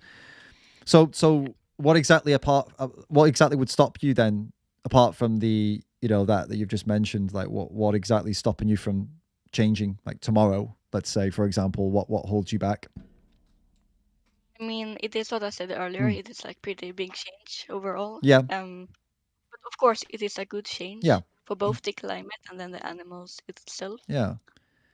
So it's a big change, but then what exactly is stop? Yeah. Like what would you need right now to make it so that you could go vegan tomorrow? Like imagine you wake up tomorrow and you say, okay, I'm a vegan today. Like what's stopping that from happening? Maybe, my parents and everything, but like I could definitely do it. Okay. If I got enough courage to tell them and like enough like confidence to actually do it. Yeah, I agree. I agree with you. But then, yeah, but also like maybe like vegetarian could be like a good improvement, and then maybe go vegan, if you understand. I understand what you mean, but I think in the situation that we're in now, I mean, this in the past may have been a good idea, I think, because it was being vegetarian and vegan was a lot more difficult. But I think in today's world, there's really no reason. It's so much easier, especially now if you're in Sweden. There's no reason really not just to go vegan, to be honest, right? I don't mean to be pushy here with you, but I think going vegetarian first, I think it's the, let's say, how to put this. I don't think there's a really good reason for it. I think I think you should be bold, in my opinion. You agree with the ethical argument. You saw Dominion. You know what's happening. I believe in you, and I think you could go vegan without, not even halfway. Because remember, like vegetarian, the eggs, the milk, the industry, it's horrendous. When you go vegetarian, all you do is take away meat. I think you can go vegan, and I think most people can. I think the vegetarian idea is it's I don't know what the word I'm looking for here, but I think it's like it's an excuse to do it slower, but I don't think we need it. I think what we really need is a big push. And I think you believe in yourself and go for it, and you can do it. You can go vegan right away because you agree that you don't want to support these things anymore. You know, you don't want to pay for these things that you saw in the documentary in Dominion. So I believe in you. I don't think you need to go vegetarian first. I think you can go for it. Yeah, that's great. But I also have a question for you. Go on. What is your opinion on like hunting if you compare it to slaughterhouses? The end result is the same, isn't it? Animals are killed for no good reason. So, yeah, either way, I mean, the main difference is in a slaughterhouse, animals they took in and they know it's going to happen. They can smell the blood, they can hear the screams, and then sometimes even they see other animals get killed. So that must be, horrendous and terrifying. An animal being hunted in the wild probably doesn't have any of that fear, but they still get shot dead, and sometimes not even killed in the first shot. Sometimes, and oftentimes, they have to go over and kill them after they've shot them. Either way, it's killing animals for no good reason, right? It's for pleasure. The hunting is like they enjoy killing and they enjoy eating. The slaughterhouse is they enjoy eating. It's all just for fun and pleasure and taste. So either way, it's if you're asking me, is one better than the other? You could argue that hunting is not as bad for the animal, but it's still bad for the animal. They're still being killed, right? Yeah, I totally agree with you. Yeah, totally. Yeah. So you being in Sweden, there's a lot of vegans in Sweden. So I don't know if you use Facebook. I mean, you sound young, so I guess Facebook might be not something you do anymore. I know it's only like old people like me now that use Facebook, but if you do, there's lots of vegan groups in Sweden that you could check out. So like local vegans that could probably help you out, just advice and stuff. There's vegans in here, obviously, that can help you out, but and you can also, I mentioned earlier, you might have been here, there's the website that I mentioned. Did you hear that earlier? Challenge22.com. I didn't hear it. So yeah, you could write it down if you can. It's challenge22.com. So it's a totally free website, and the idea is that they give you 22 days of support. You be vegan for those 22 days, and they will support you. And then after that, you continue being vegan. After that, first boost they can give you. They give you lots of support and help for the first 22 days. It's really cool. I really recommend that. And I think you can do it. Believe in yourself.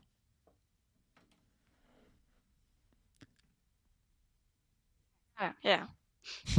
No, but I was looking at the website. It's all right. Yeah, go for it. I'm sure you'll really like it. They're super supportive, and they will really help you out, and you'll feel it's a good community as well. It's a really nice way to start, I think. Yeah. Okay. I also got a question for you, if that is okay. Yeah, of course. Yeah. You. Okay, because a lot of people against veganism. Yep. They say how you don't get protein and that you really need protein. Yeah. But that is obviously false because you get protein from beans. Yeah. But do you need protein in general to live a good life and to be healthy? Yeah, of course. Yeah. Of course, protein is necessary to. Yeah, it's a necessary nutrient. Yeah, but you can get it. Yeah, there's loads of ways you can get it. Beans, nuts, and seeds. Legumes like chickpeas, lentils. There's protein in every single vegetable. So it's not in big amounts in some of these vegetables, obviously, but every single vegetable that you put on a plate has some amount of protein in it, and people don't really know that because we always think protein is meat, but it's not true. So you definitely need it. So when you do change, this is where Challenge 22 will help you. When you do change, it's important that you make sure to replace the animal products you were eating and make sure you get the right nutrition with the plant-based products. And Challenge 22 will help you make sure you do that right. And then once you're finished with Challenge 22, you'll have everything you need and you can just continue, and it'll just be a new habit for you after that.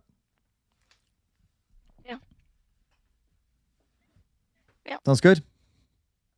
Yeah, thank you, man. Cool. Thanks a lot. So good luck. Remember to ask anyone in here if you have any more questions. And don't be scared to ask anyone. People in here really want to help. So stick around. Yeah. Yeah, thank you lots, man. All right. Have a good day. Thanks, you too. Bye-bye. Bye-bye. Nice. That was a good conversation. So we have, I think we got one more person in the queue. And then as I've been here for like, how many hours? Like 3 hours. I think this will be the last one. And we'll go, I think we'll wrap up after that. Let's see. We've got somebody called A12 here. Hello. Hello. Hi. How's it going? Hi. I have a question. Okay, go for it. Is boba vegan? or what? Is what, sorry? Boba. Boba, what's that? Bubble milk tea. Say again, sorry? Bubble milk tea. Bubble milk tea. Oh, some of it is, I think. I think you can get vegan bubble milk tea. Yeah. But not all of it, no, because they use milk, right? But you can get different, like soy milk or almond milk and some of them. Depends on where you are in the world as well. Some places have it, some places don't. Okay. Yeah. Is that your only question about bubble tea? Yeah. That's the only one, right? You don't want to talk about And about yeah, more yeah, I vegan have a stuff? question. Yeah. One more. Yeah, go ahead. Yeah. I'm not vegan, but I want to ask just. Okay. Okay. Like if you went to a fast food restaurant and they serve like beyond chicken nuggets or something like that. Yeah. Does it consider like veganism? Is Vegan? it vegan if it's if it's a fake, if it's only a vegan meat, then yeah, it's fine, it's vegan. It's only But how will I know if it is vegan? you have to ask them. You have to ask them for the vegan product. You have to, tell them what you want. Yeah, I want that on. Okay. Okay. So wait, if I want to become vegan, if I want to become a vegan, okay. Yeah. What do I? What was that? Sorry, what do you what? I didn't hear the question. What do I need? To be a vegan? Yeah. You just okay. Well, you need to take away the things that are in your life, like products that are in your life that are coming from animals that are hurting animals, right? So you would, instead of eating meat, you would eat other things. Instead of drinking milk, you would have other things, and eggs, other things. So the diet is the main part of it. So you just need to find foods like other food, plant foods instead, right? So you can get things like making meals with like rice, beans, and chickpeas, lentils, loads and loads of different nuts and things, loads of different fruits, and you can get vegan alternatives for like vegan burgers, vegan pizzas. Yeah, there's loads and loads of different vegan foods. So first thing is the food, and then other things like clothing, like wool comes from sheep. They rip it off sheep, and it's a horrible industry. So vegans won't buy wool products, things that are made from wool. Leather, it's like the skin of a cow. They like rip it off the cows, kill them and rip their skin off, turn it into leather. So you wouldn't buy leather things as well. So this is the idea. This is how you, the place most people start with is the food, because that's the thing we do 3 times a day. But then after that, you would, look at all the other things as well, make sure you're not buying things that go towards hurting animals, and go as much as you can, basically. And in the West, usually that means like food, clothing, animal tested cosmetics, things like this. Does that make sense? Like medicines, yeah, I got you. But if medicines. Yeah, there's some medicines that are tested on animals. That's true. But the thing is, it's no, extracted from animals. Extracted from animals, yeah.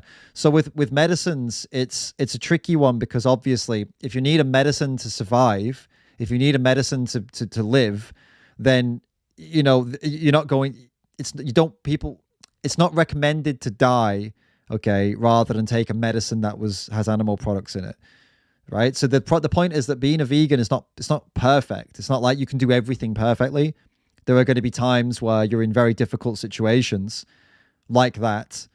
The idea is Do that some vegan like die? you're doing the absolute best you can. That's the point. You're going out. You're making a really making big efforts to be as good as you can be, as ethical as you can be when it comes to animals. But sometimes, like medicine, you'll come across a situation where you have to take a medicine, or maybe you have to sit in you have to take a taxi, and the taxi has leather seats, and you've paid the taxi driver, and there's all these things that could happen, and most likely will happen. But the point is that you're changing your food, you're changing your clothes, you're changing as much as you can. Okay. Okay. That's interesting. Yeah. You never heard that before? Is this the first time? No. Okay. Well, that's good. I mean, yeah. Do you agree? Do you think animals deserve to be like cared for? Do you think we shouldn't hurt them? Right? Do you agree with that? Look, in an ethical way, no. Yeah. But in a technical way, so there's two ways. You can never know. Well, I mean, this is the thing. If you think animals they deserve to be left alone. They're not supposed to be hurt. I don't say to wait. I didn't say kill them or don't kill them. This is like life. Yeah. This is a chain, life circle. You can't leave an animal and there is a huge population of animals. And they will and you can outdo the humans. Okay, well, let me ask you the question. What do you think is the reason there are so many animals? Because I guess because of the farm. Yeah, exactly. Dairy industry. Yeah. So what do you think will happen if people start going vegan? I guess there will be if it is the life chain, it will be less. They'll have less, but there will be more population of animals. But why would there be more if the farmers stop breeding them? How could there be more animals? But they will die. What do you mean they will die? I don't know how to give you an answer. So, okay, you're saying, okay, I understand what you're saying. So listen, if the people stop paying farmers to breed animals, farmers will stop breeding animals. Then there will be less animals, right? They won't die. They just won't be born. And that's a good thing because they shouldn't have been born. These are not animals that are in the wild. These are animals that are born in farms. It's horrible. So it's a good thing if they stop being born. There won't be too many of them because farmers will stop breeding them because we will stop paying the farmer. The farmer only does this for money. They don't do it for free. So they'll stop. If we stop. Yeah. Yeah. I have a question. Okay. Wait, what can I say? Why do in Dominions I see the farmers getting entertained by torturing the pigs and sheep? Yeah. Why do they do it? You're asking? No, they're torturing them. They're doing nasty things with them. Yeah, they are. Yeah. Why? Why are they doing this that? This is the question. Why are they doing that? Because to them, these animals are products. They're not animals. They're not alive. They don't have feelings. These farmers see them as money. That's it. So they kick them around, move them around like you see in Dominion, because to them, they're just a thing that they can kill and make money from. So, right, they need to move them from this place to this place. These bad farmers that you're talking about, the ones who hurt them, they don't care about the animal. They just need to move them. So they kick them and hit them, and they like it because, well, some of them like it because they're sick.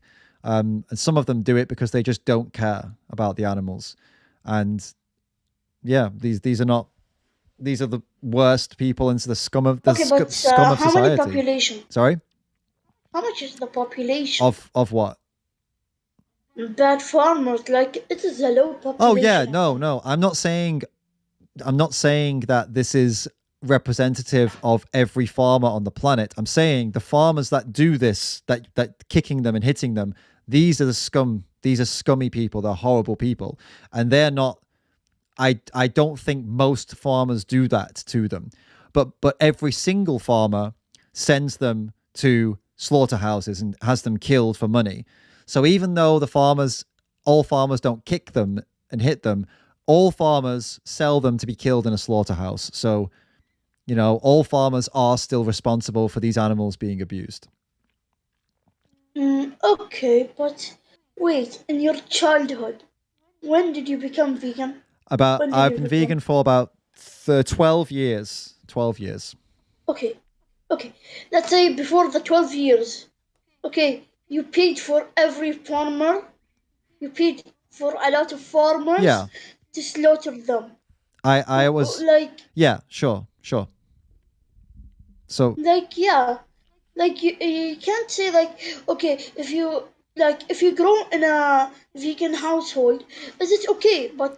But if you think about it, when you become vegan, if you are young and you become vegan, you didn't pay for any farmer. Yeah. But if you think that if you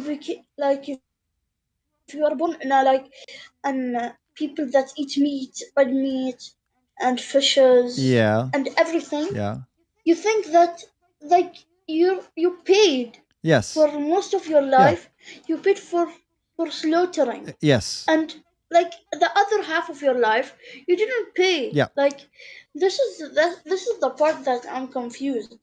Where is the confusion? Like you paid for first half of your life. Yes. And the second half, you paid. You never paid. What do you think changed? What do you think is the reason that I changed? Sometimes it's a medical reason. No. Sometimes it's not a medical reason. No. What I'm asking is, okay, do you think most people think about what happens to animals? Not a lot. No. And when they do think about it and they watch something and they see the information and they see what happens, they get disgusted and they feel guilty and they feel like they are horrible for what they have done. And then they realize they don't need it. Then they realize I can just be vegan. So every moment of their life up until that point, it doesn't matter. What happens from then is what's important. So if you live until the age of 50, and then at the age of 50, you realize, oh my God, what am I doing? These animals, oh my God, I can't believe this. Then if you don't change anymore, that's horrible. If you realize you don't change, that's horrible. If you realize and you do change, then that's fantastic. If you never realize, obviously that's really, really bad. But most people, the problem is most people, we are taught from babies that, oh, animals are here to be eaten. Milk is good for you. We're tricked when we're babies. So it's difficult for people to realize. This is society. Yes. And this is just society. And it's difficult for us to realize these things by ourselves. And this is why I'm talking to you, because I want you to realize these things. Like I realized them, and like many other people realized them. And I'd like you to change and I have live a vegan member. Huh? I have a family member. Do you? That is vegan for a medical reason. Okay, like eats, okay. But he's not fully. She's not fully vegan. So she eats like a plant-based mainly eats plant-based. No. No? Okay. She mainly eats plants, but sometimes eat fish because she has something in her blood. Okay. I think. Yeah, interesting. Is it like that? Yeah, some people eat certain diets because of medical reasons, but the vegans are eating and living this way because of we don't want to pay for what happens to animals. Do you know what happens to them? Have you seen what happens to an animal in a meat industry or for the milk? I have one time last year, before 2 years, I have went to a slaughterhouse. Right. For an holiday. And you saw like we killed them, okay? Like, it is so disgusting. Hmm. Okay, I don't want, because it is graphic. Do I say it? What you can say what you yeah, it's okay. Okay. They kill them. After they wash them, they cut them in halves, and they take them to a homeless place because in the Middle East, like, this is a religious thing. Oh, do you live in the Middle East? Yeah. Okay. Could I ask what country? Bahrain. Okay, I know that. Okay, so you live in a Muslim country. Yeah. So it's halal slaughter, right? With the Yeah. Okay. Yeah. And I guess right. Okay. And are you, is your family very traditional, like traditional Muslim? No. Okay. No. So like more modern Muslim. Like They're more modern. More modern. Okay. I mean, that's easier for you to if you agree that you don't want animals to be killed and you want to be vegan, at least your family would be more understanding, because I know very traditional Muslim families can be very complicated with these things. No, they're like they're sometime in Yemen and like not in like some families, but not like all families. Sure. And so do you? Because some families. Yeah. What did you say? Because it's okay. Yeah, I you can continue. Some families, you were saying, some families. Yeah, some families are like more like religious. Mm-hmm. No. Yeah. Do that. Sure. Like narcissist family. Yeah, I know what you mean. So you said you went to the slaughterhouse, and you know what? How did you feel about seeing that? How did that make you feel? But look, it is like I don't know. It's a weird feeling. Yeah. They don't allow you even to take a camera. Oh, they want to keep it. Yeah. They don't. Not secret, but because some people get disgusted. Yeah. Well, yeah, because it is disgusting what they do, and we. It is like you see the blood and. Yeah. I have one there, like I'm now 15, okay? Okay. And I have one there at the age of 11. You saw that at the age of 11. Mm-hmm. Wow. And so did you feel bad for the animal? Exactly. You felt bad for the animal. Mm-hmm. Yeah. That's I can understand, because you know we nobody likes seeing animals get hurt, right? We don't want to see them killed or anything like that. So tell me, after this conversation, what do you think? Do you think you would be a vegan because you care about these animals? I don't know. Still, I want to research. Yeah, well, you should do the research, because you know, you're good. You seem like a nice person. You care about animals.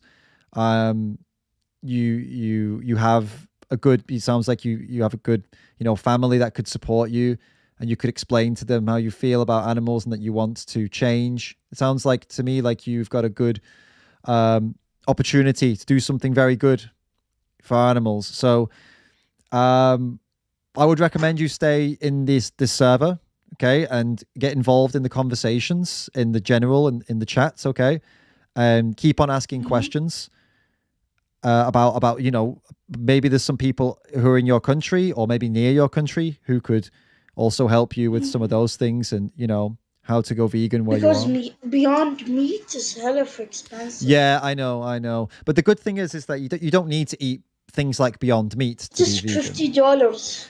And if you like, one time when our family member is vegan, we want to order from a restaurant. Yeah.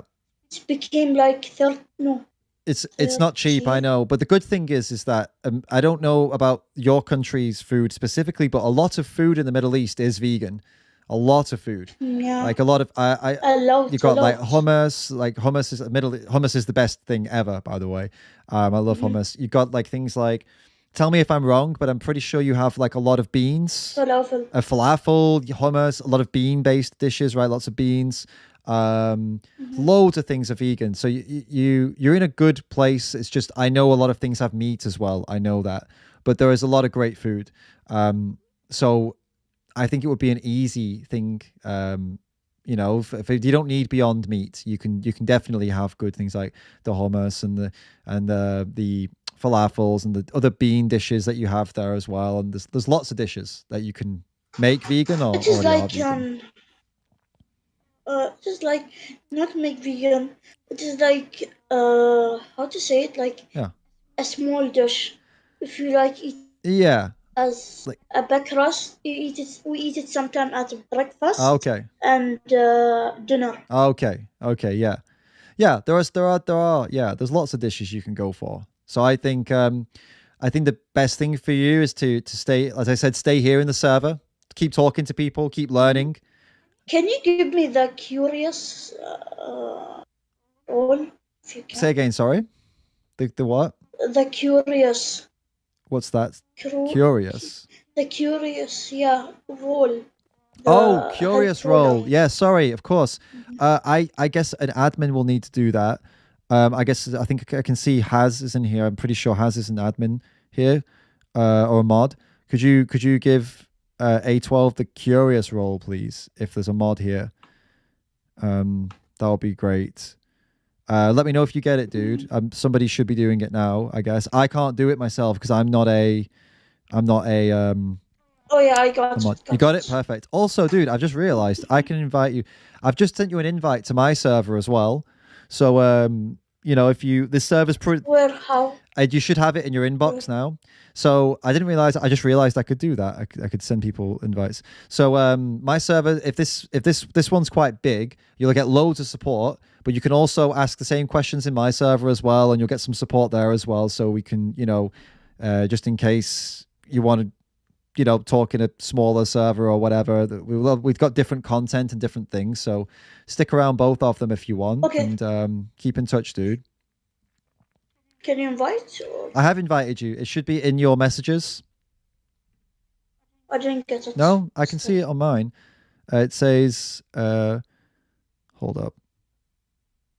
Oh, weird. How do I do it? I think you should add me or something. Yeah, maybe. All right, I've done that. There you go. Yeah. And maybe it'll come through now. Yep, added you. Great. Okay, I'll try and send you an invite again. You can see it. There you go. Let's see if it works this time. Did you get an Yeah. You got it. Okay, great. There you go. Yep. Cool, man. All right. Well, great talking to you. Okay, and keep in touch. Keep talking to the people in the servers. Keep learning, dude. Keep ask any questions, and we got a lot of people in both of these servers that can help you to go vegan and do something really good for the animals. All right. Okay. See ya. All right. See you later. Oops. Yeah, that'd be cool. Nice. Cool. Interesting. Young kid. I think he said he was 15. A couple of you guys said he was 12. I thought he was 15. He was saying he went to a slaughterhouse when he was 12, but actually he was 15 because 12-year-olds are not allowed in this server.